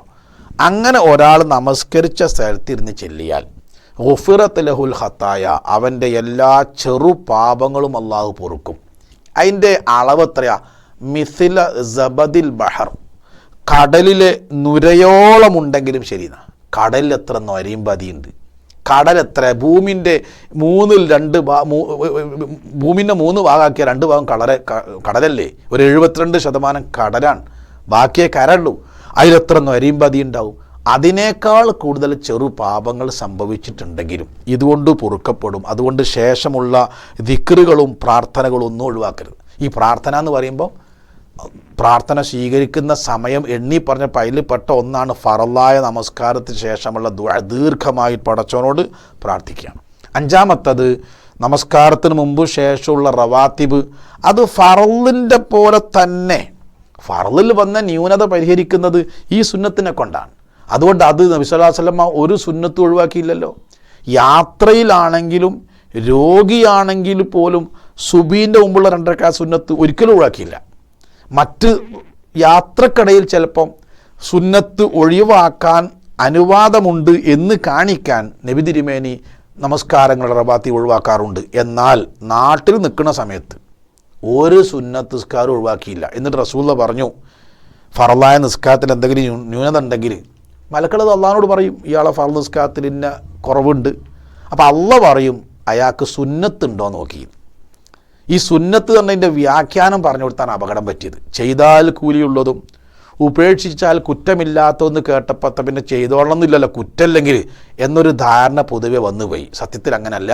ഫർളായ നമസ്കാരത്തിൽ മാനുഷികമായി വന്നു പോകുന്ന എല്ലാ കുറ്റങ്ങളും കുറവുകളും ഇത് അള്ളാഹ്ക്ക് കൊടുക്കാനുള്ളതാണ്. എന്തിനാ വിത്ർ സക്കാത്ത് വെച്ചത്? തുഹറത്തൻ ലി സ്വായിം, നോമ്പിൽ വന്ന കറപ്ഷൻ തീർക്കുക എന്നുള്ളതാണ്. അതേപോലെ ഫർളായ നമസ്കാരത്തിൽ വന്ന കറപ്ഷൻ തീർക്കാനാണ് സുന്നത്ത്. അത് ഫർളിന് കൊടുക്കുന്ന പ്രാധാന്യം, ആ പ്രാധാന്യത്തിൻ്റെ അടയാളമാണ് സത്യത്തിൽ സുന്നത്ത് നിസ്കാരം. ഫർളിന് ഒരാൾ പ്രാധാന്യം കൊടുക്കുന്നുണ്ടെങ്കിൽ അതിലെന്തെങ്കിലും ന്യൂനത വന്നു പോയില്ലെങ്കിൽ അതിതുകൊണ്ട് പരിഹരിക്കണം എന്നതൊക്കെ അയാൾ എന്ത് ചെയ്യും? സുന്നത്ത് നിസ്കരിക്കും. സുന്നത്ത് നിസ്കരിക്കാതെ പോകുന്ന കാരണം എന്താ? ഓനക്ക് ഫർളിന് പരിഗണന എന്നതിൻ്റെ അർത്ഥം. ഫർളിന് പരിഗണന എന്നതിൻ്റെ അർത്ഥം. അതുകൊണ്ട് സുന്നത്ത് നിസ്കരിക്കണം. ആറാമത്തത്, ഈ നമസ്കാരത്തിൻ്റെ പ്രതിഫലം നഷ്ടപ്പെടാതെ സൂക്ഷിക്കണം. എങ്ങനെ? എന്തെങ്കിലും തിന്മകൾ ചെയ്തിട്ട് ഈ നമസ്കാരം എന്ത് ചെയ്യരുത്? പാഴായി പോകരുത്. അപ്പോൾ അതാണ് അല്ലദീന യുഅ്മിനൂന ബിൽ ഗൈബി വയുഖീമൂന സ്വലാ വമിമ്മാ റസഖ്നാഹും യുൻഫിഖൂൻ. അള്ളാഹു നൽകിയതിൽ നിന്ന് അള്ളാഹു ഇഷ്ടപ്പെട്ട വഴിയിൽ അവർ ചെലവഴിക്കും. സാമ്പത്തിക രംഗത്തെ ബാധ്യതകൾ നിർവഹിക്കുന്ന അർത്ഥം എന്ന് പറഞ്ഞാൽ, ഇബാദത്ത് കൊണ്ട് മനുഷ്യൻ്റെ ആത്മീയ ശുദ്ധിയാണെങ്കിൽ സകാത്ത്, സദക്ക തുടങ്ങിയതിലൂടെ തൻ്റെ സാമ്പത്തിക വിശുദ്ധിയും അയാൾ കാത്ത് സൂക്ഷിക്കും. സാമ്പത്തിക രംഗത്ത് ബാധ്യതയുണ്ട്, ശാരീരിക ബാധ്യത പോലെ, അതും അയാൾ കൃത്യമായി നിർവഹിക്കും. ഇത് രണ്ട് ശുദ്ധിയും സ്വർഗപ്രവേശനത്തിന് ഏറ്റവും അത്യാവശ്യമാണ് എന്നാണ്. വമിമ്മാ റസഖ്നാഹും, നാം നൽകിയതിൽ നിന്ന് അള്ളാഹു പറയുമ്പോൾ അതിൽ നിന്ന് ഒരുപാട് കാര്യം മനസ്സിലാക്കേണ്ടതുണ്ട്. ഒന്ന്, ഈ നൽകിയത് എന്നും നമ്മളെ കൂടെ ഉണ്ടാവില്ല. ഒന്നുകിൽ അതിനെ വിട്ട് നമ്മൾ പോകും, അല്ലെ അത് നമ്മെ വിട്ടു പോകും. ഒന്നാമത്തെ അതാണ്. രണ്ട്, അള്ള തന്നത് അള്ള പറഞ്ഞ മാർഗത്തിൽ കൊടുക്കാൻ നമ്മൾ പിശുക്ക് കാണിക്കേണ്ടതില്ലല്ലോ. നമുക്കപ്പോൾ പിശുക്കുണ്ടാകുക ഞാൻ അധ്വാനിച്ചത് ഞാൻ ഉണ്ടാക്കി എന്നുള്ള ചിന്ത ഉണ്ടാവേണ്ട പോലെ. ഖുർആൻ എവിടെയോ പറഞ്ഞില്ല, എല്ലാ സ്ഥലത്തും പറഞ്ഞു നാം നിങ്ങൾക്ക് നൽകിയത്. നാം നിങ്ങൾക്ക് നിങ്ങളെ കഴിവുകൊണ്ടല്ല, അള്ള തരുന്നതാ. നിങ്ങളെക്കാളും കഴിവുള്ള ആളുകൾ കച്ചവടം നടത്തി തൂഫാനായി പോയിണല്ലോ. ഒരഞ്ചിൻ്റെ പൈസ വിവരമില്ലാത്തവൻ കച്ചവടം നടത്തി വലിയ പണക്കാരനായിക്കണല്ലോ. അപ്പോൾ അറിവാണോ കച്ചവടം വിജയിപ്പിക്കുന്നത്? അല്ല. വമിമ്മാ റസഖ്നാഹും, നാം നിങ്ങൾക്ക് നൽകിയതിൽ നിന്ന്. മൂന്നാമത്തെ സംഗതി എന്താ അറിയോ? അള്ള തന്നതാണെങ്കിൽ അതിനെപ്പറ്റി അള്ളാഹിൻ്റെ അടുത്ത് ചോദ്യം ഉണ്ടാവും. അപ്പം അള്ള പറഞ്ഞതുപോലെ അത് ചെലവഴിക്കാവൂ, അള്ള പറഞ്ഞതിൽ ചെലവഴിക്കുകയും വേണം എന്ന ഒരു ഉത്തരവാദിത്ത ബോധം ഈ ആയത്ത് നമ്മിലുണ്ടാക്കും. എന്ന് നമസ്കാരത്തെ സക്കാത്തിനോട് ചേർത്ത് പറഞ്ഞത്, നമസ്കാരത്തെ ധനവിനിയോഗത്തോട് ചേർത്ത് പറഞ്ഞത്. നമസ്കാരം ആത്മീയ ശുദ്ധിയാണെങ്കിൽ സക്കാത്ത്, സദക്ക പോലെയുള്ളത് സാമ്പത്തിക വിശുദ്ധിയാണ്. അത് കൃത്യമായി പൈസയായിട്ട് ബന്ധപ്പെടുമ്പോഴാണല്ലോ മനുഷ്യൻ്റെ യഥാർത്ഥ മുഖം പുറത്തേക്ക് വരിക. നമ്മളെ തിടുക്കും ബുദ്ധിമുട്ടും ഒക്കെ പുറത്തേക്ക് വല്ലപ്പോഴാണ് അള്ളാൻ്റെ ദീന് വല്ലതും കൊടുക്കേണ്ടി വരുമ്പോഴാണ്. കൊടുക്കാൻ മടി ഉണ്ടാകുന്നത് എന്തുകൊണ്ടാണ്? കൊടുത്താൽ തീർന്നു പോകും എന്ന് വിശ്വസിക്കുന്നതുകൊണ്ടാണ്. നബി സ്വല്ലല്ലാഹു അലൈഹി വസല്ലം ധാരണ തിരുത്തി. ഒരുപാട് ചരിത്രമുണ്ട്. ഒരിക്കൽ നബി സ്വല്ലല്ലാഹു അലൈഹി വസല്ലം വീട്ടിൽ നിന്ന് രാവിലെ ദഅവത്തിന് ഇറങ്ങി പോവുകയാണ്. അപ്പോൾ ഒരു അയൽവാസി ഒരാട്ടിൻകുട്ടിനെ കൊടുത്തയച്ചു. എന്തിന്? 5-8 ഭാര്യമാരുണ്ട്, 4-5 കുട്ടികളുണ്ട്. പലപ്പോഴും ആ വീട്ടിൽ പട്ടിണിയാണെന്ന് എല്ലാവർക്കും അറിയാം. ഒരു നേരെങ്കിലും എന്തെങ്കിലും തിന്നോട്ടെ എന്ന് കരുതി കൊണ്ടുകൊടുത്തതാ. നബി സല്ലല്ലാഹു അലൈഹി വസല്ലം എന്നാൽ ഇങ്ങനെ ബുദ്ധിമുട്ട് നിൽക്കുമ്പോൾ നമ്മളെ വീട്ടിലേക്ക് ആരെങ്കിലും ഭക്ഷണം കൊടുത്തയച്ചാൽ നമ്മളത് ഉണ്ടാക്കി തിന്നുക എന്നല്ലാതെ വേറൊന്നും നമ്മൾ ചിന്തിക്കൂല. പക്ഷെ അള്ളാഹുവിൻ്റെ റസൂൽ സല്ലല്ലാഹു അലൈഹി വസല്ലം ആയിഷ റളിയല്ലാഹു പറഞ്ഞു, ആയിഷ ഞാൻ ദഅവത്തിന് പോവുകയാണ്. അപ്പോൾ ഈ ആട് നമ്മളെക്കാളും പ്രയാസപ്പെടുന്ന എത്ര ആളുണ്ട് ആയിഷ നമ്മളെ ചുറ്റുപാട്ട്. നിങ്ങൾ ആലോചിച്ച് നോക്കി, അള്ളാഹുവിൻ്റെ റസൂലിനേക്കാളും ദരിദ്രൻ ആരാളുള്ള അവിടെ? 3 മാസമൊക്കെ പ്രവാചകൻ്റെ വീട്ടിൽ അടുപ്പിൽ പാകം ചെയ്ത ഭക്ഷണം കഴിക്കാതെ ജീവിച്ചിട്ടില്ലേ?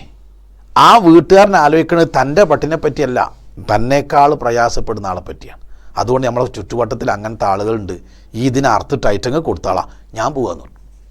അങ്ങനെ സ്വാഭാവികമായിട്ട് നമ്മളെ ഭാര്യമാരെന്തെങ്കിലും പറഞ്ഞ് ഏൽപ്പിച്ചിട്ടുണ്ടെങ്കിൽ തിരിച്ചു വന്നാൽ ചോദിക്കുമല്ലോ, ആയിഷ എന്താക്കി, അർത്ഥോ കൊടുത്തോ? അങ്ങനെ വിവരം അന്വേഷിച്ചതാണ്. അപ്പോൾ ആയിഷ റളിയല്ലാഹു പറഞ്ഞ മറുപടി എന്താ അറിയോ? കുല്ലമാ ബഖിയ ഇല്ലാ കത്തിഫുഹ. ആയിഷ റളിയല്ലാഹു പറഞ്ഞ മറുപടി എന്താണെന്ന് ചോദിച്ചാൽ, കുളമ്പല്ലാത്തതൊക്കെ പോയി, കുളമ്പ് ലേശ ഇറച്ചിയായിട്ട് അവിടെ വെച്ചാണ്, അത് നമുക്ക് തിന്നാനാ, അല്ലാത്തതൊക്കെ പോയി എന്നാ. അതൊരു സാധാരണ പ്രയോഗമാണ്. അപ്പോൾ റസൂൽ സ്വല്ലല്ലാഹു അലൈഹി വസല്ലം പറഞ്ഞു, ആയിഷ ഈ പറഞ്ഞതിൽ ചെറിയൊരു ഗ്രാമർ മിസ്റ്റേക്ക് ഉണ്ട്. എന്താണ്? ഈ ഇപ്പം എന്തേ പറഞ്ഞത്? കുളമ്പ് ഇവിടെ ബാക്കിയുണ്ട്, ബാക്കിയൊക്കെ പോയി എന്നല്ലേ? എന്നാൽ തിരിച്ച് പറയണം. എന്ത്? കുല്ലമാ ബഖിയ ഇല്ലാ കത്തിഫുഹ. എല്ലാം ഇവിടെ ബാക്കിയുണ്ട്, ഇവിടെ വെച്ചത് പോയി. ഇവിടെ വെച്ച് നമ്മൾ തിന്നാൻ വെച്ചാണല്ലോ, നമ്മൾ തിന്നതിന് പ്രത്യേകിച്ച് കൂലിയൊന്നും കിട്ടൂല. കൊടുത്തതിന് കൂലി കിട്ടും. നമുക്കിപ്പോഴും മനസ്സിലാക്കാത്തൊരു സംഗതിയാണത്. ഏതാ നമ്മളെ ഉപകാരപ്പെടുക. അതുകൊണ്ടാണല്ലോ ഒരു ധനപരമായ കാര്യങ്ങൾ പറയുമ്പം ഒരു പിശുക്ക്, അത് ദുനിയാവിൻ്റെ കാര്യത്തിലില്ല കേട്ടോ, കല്യാണത്തിനും മറ്റു കാര്യങ്ങൾക്കൊക്കെ എത്ര ദൂർത്തടിക്കാനും ആർക്കും ഒരു മടിയില്ല. പള്ളിയിലെ വരിസംഖ്യ അവിടെ കുടിശ്ശികയായിട്ട് കിടക്കും. ഒരു ദീനീ ആവശ്യത്തിന് വരുമ്പോഴാണ് നമ്മളെല്ലാ ദാരിദ്ര്യം ഇല്ലായ്മയും പുറത്തേക്ക് ചാടുക. അത് ഇബ്ലീസിൻ്റെ തന്ത്ര. എന്താ അറിയോ, നമ്മളെ സമ്പത്ത് കൊണ്ട് നമ്മൾ ഒരിക്കലും സ്വർഗത്തേക്ക് പോകരുത്. ആ സമ്പത്ത് ഇങ്ങനെ ഇവിടെ തന്നെ വെച്ചിട്ട് അനാവശ്യമായി ചിലവഴിച്ചിട്ട് അതുകൊണ്ട് വന്ന് നരകത്ത് പോകണം. അങ്ങനെ നമ്മളെ സമർത്ഥമായി നമ്മുടെ സമ്പത്ത് കൊണ്ട് നമ്മുടെ സമ്മതത്തോടെ നരകത്തേക്ക് എങ്ങനെ പറഞ്ഞേക്കാന്നുള്ളതിൽ വലിയ ഗവേഷണം നടത്തിയ ആളാണ് ഇബ്ലീസ്. ഓൻ്റെ തന്ത്രമാണ്. ദീനീ കാര്യം പറയും. ഇപ്പോൾ നമ്മളെ പള്ളിയിലൊക്കെ റമളാനിൽ ക്ലാസ് ഉണ്ടാവും. ക്ലാസ്സിൻ്റെ അവസാനം പ്രസംഗിക്കാൻ വന്ന ആൾ പറയാണ്, സഹോദരന്മാരെ, നമ്മളെ നാട്ടിൽ അറബി കോളേജ് ഉണ്ട്. പിരിവാണില്ലേ, ഇവിടെയുണ്ട്. മനസ്സ് മടുത്ത് കേട്ടോ, ഏറെ നല്ല പ്രസംഗമായിരുന്നു. ഇബ്ലീസ് വേക്കോട്ട് വെച്ച് കൊടുത്താ പോയി എന്ന്. എന്നാൽ റസൂൽ പഠിപ്പിച്ച എന്താ, കുല്ലമാ ബഖിയ ഇല്ലാ കത്തിഫുക. ഞാനൊരു ഹദീത്തോടെ പറഞ്ഞ് അവസാനിപ്പിക്കുകയാണ്. ഒരിക്കൽ അള്ളാഹുവിൻ്റെ റസൂൽ ചോദിച്ചു, അയ്യുക്കും യുഹിബ്ബു മാലു വാരിസിഹി മീൻ മാലിഹി, നിങ്ങളിൽ ആരാണ് സ്വന്തം സമ്പത്തിനേക്കാൾ അനന്തരാവകാശയുടെ സമ്പത്തിനെ സ്നേഹിക്കുന്നവർ? അപ്പോൾ അവർ പറഞ്ഞു, ഞങ്ങൾ അനന്തരാവകാശ സമ്പത്തിനെ സ്നേഹിക്കേണ്ട ആവശ്യമില്ലല്ലോ, ഞങ്ങളെ സമ്പത്തിനല്ലേ സ്നേഹിക്കണത്. ശരിയാണ്. ഏതെങ്ങളെ സമ്പത്ത്? നിങ്ങൾ തിന്നത്, നിങ്ങൾ ഇട്ടുകൊടുത്ത് കീറിയത്, നിങ്ങൾ ചെലവഴിച്ചത്, അതാണ് നിങ്ങളുടേത്. നിങ്ങളിപ്പോൾ കെട്ടിപ്പൂട്ടി വെച്ച സമ്പത്ത് നിങ്ങൾ മരിച്ചാൽ ആരാ കൊണ്ടുപോകാന്ന് വെച്ച്? അനന്തരാവകാശി. അപ്പോൾ അത് ആരതാ കൊണ്ടുനടക്കണത്? അനന്തരാവകാശിൻ്റെത്. അപ്പോഴാണ് അത് ശരിയാണല്ലോ, ഞങ്ങളിപ്പോൾ ഇത് കെട്ടിപ്പൂട്ടി കൊണ്ടു നടക്കുന്നത്. ഒരു മനുഷ്യൻ മരിച്ചാൽ അവൻ്റേതല്ലാതെയാകുന്ന ആദ്യത്തെ വസ്തു ഏതാ? അവൻ്റെ സമ്പത്താണ്. അവൻ്റെ ഭാര്യനെ വേറൊരാൾക്ക് കല്യാണം കഴിക്കണമെങ്കിൽ 4 മാസം 10 ദിവസം വെയിറ്റ് ചെയ്യണം. മരിച്ചാൽ ഓൻ്റെ സ്വത്തിൻ്റെ പേര് അനന്തര സ്വത്ത് എന്നാണ്. അനന്തരം, അടുത്ത ആൾക്ക് അവകാശം. ഞാനിപ്പോൾ മരിച്ചാൽ എൻ്റെ വാച്ച് എൻ്റെതല്ല, എൻ്റെ കീശയിലുള്ള പൈസ എൻ്റെതല്ല, എൻ്റേത് എന്ന് പറഞ്ഞ ഒന്നും നമ്മളതല്ല. നമ്മളിങ്ങനെ പറയും ഇത് അയാളതാണ്, ഇത് മൗലവിൻ്റെതാണ്, ഇത് ഹാജിക്കൻ്റെതാണ്. വെറുതെ പറയാണ്. ആൾ മരിച്ചാലോ നേരെ തിരിഞ്ഞു. അപ്പോൾ എൻ്റേത് എന്ന് പറയാൻ ഞാൻ ചെലവഴിച്ച നാണയത്തുട്ടുകൾ മാത്രമേ ഉണ്ടാവൂ. അതുകൊണ്ട് വമിമ്മാ റസഖ്നാഹും യുൻഫിഖൂൻ, അള്ള തന്ന സമ്പത്ത് അവൻ നിർബന്ധമായി ചെലവാക്കാൻ പറഞ്ഞ മേഖലകളുണ്ട്, അവൻ ഐച്ഛികമായി ചെലവഴിക്കാൻ പറഞ്ഞ മേഖലകളുണ്ട്, നമ്മളായിട്ട് കണ്ടെത്തി ചെലവഴിക്കേണ്ട മേഖലകളുണ്ട്. അവിടെ ഒന്നും ഒരു പിശുക്കും കൂടാതെ അവർ ചെയ്യും. അങ്ങനെ നമസ്കാരവും ധനപരമായ ബാധ്യതകളും കൃത്യമായി നിർവഹിക്കുന്ന ആളുകൾക്ക് ഹിദായത്തിലേക്കുള്ള വഴിയാണ് ഈ ഖുർആൻ. അതാണ് അല്ലദീന യുഅ്മിനൂന ബിൽ ഗൈബി വയുഖീമൂന സ്വലാ വമിമ്മാ റസഖ്നാഹും യുൻഫിഖൂൻ എന്ന് പറഞ്ഞതിലൂടെ അള്ളാഹു നമ്മെ പഠിപ്പിക്കാൻ ശ്രമിക്കുന്നത്. അള്ളാഹു ആലം. എല്ലാവരും കൃത്യമായി പഠിക്കണം, കൂടുതൽ വായിച്ച് പഠിക്കണം. അള്ളാഹു ഇത് പഠിക്കാനും മനസ്സിലാക്കാനും. ഈ മുത്തഖീങ്ങൾക്ക് ഉണ്ടാവേണ്ട അടയാളങ്ങളൊക്കെ ഉണ്ടായി, മുത്തഖിയായി ജീവിച്ച് മുത്തഖിയായി മരിച്ച് മുത്തഖീങ്ങളുടെ കൂടെ സ്വർഗത്തിൽ കടക്കുവാനും നമ്മെ അനുഗ്രഹിക്കുമാറാവട്ടെ. വാഹിറു ദഅ്വാനാ അനിൽ ഹംദുലില്ലാഹി റബ്ബിൽ ആലമീൻ. വസ്സലാമു അലൈക്കും വറഹ്മത്തുള്ളാഹി വബറകാതുഹു.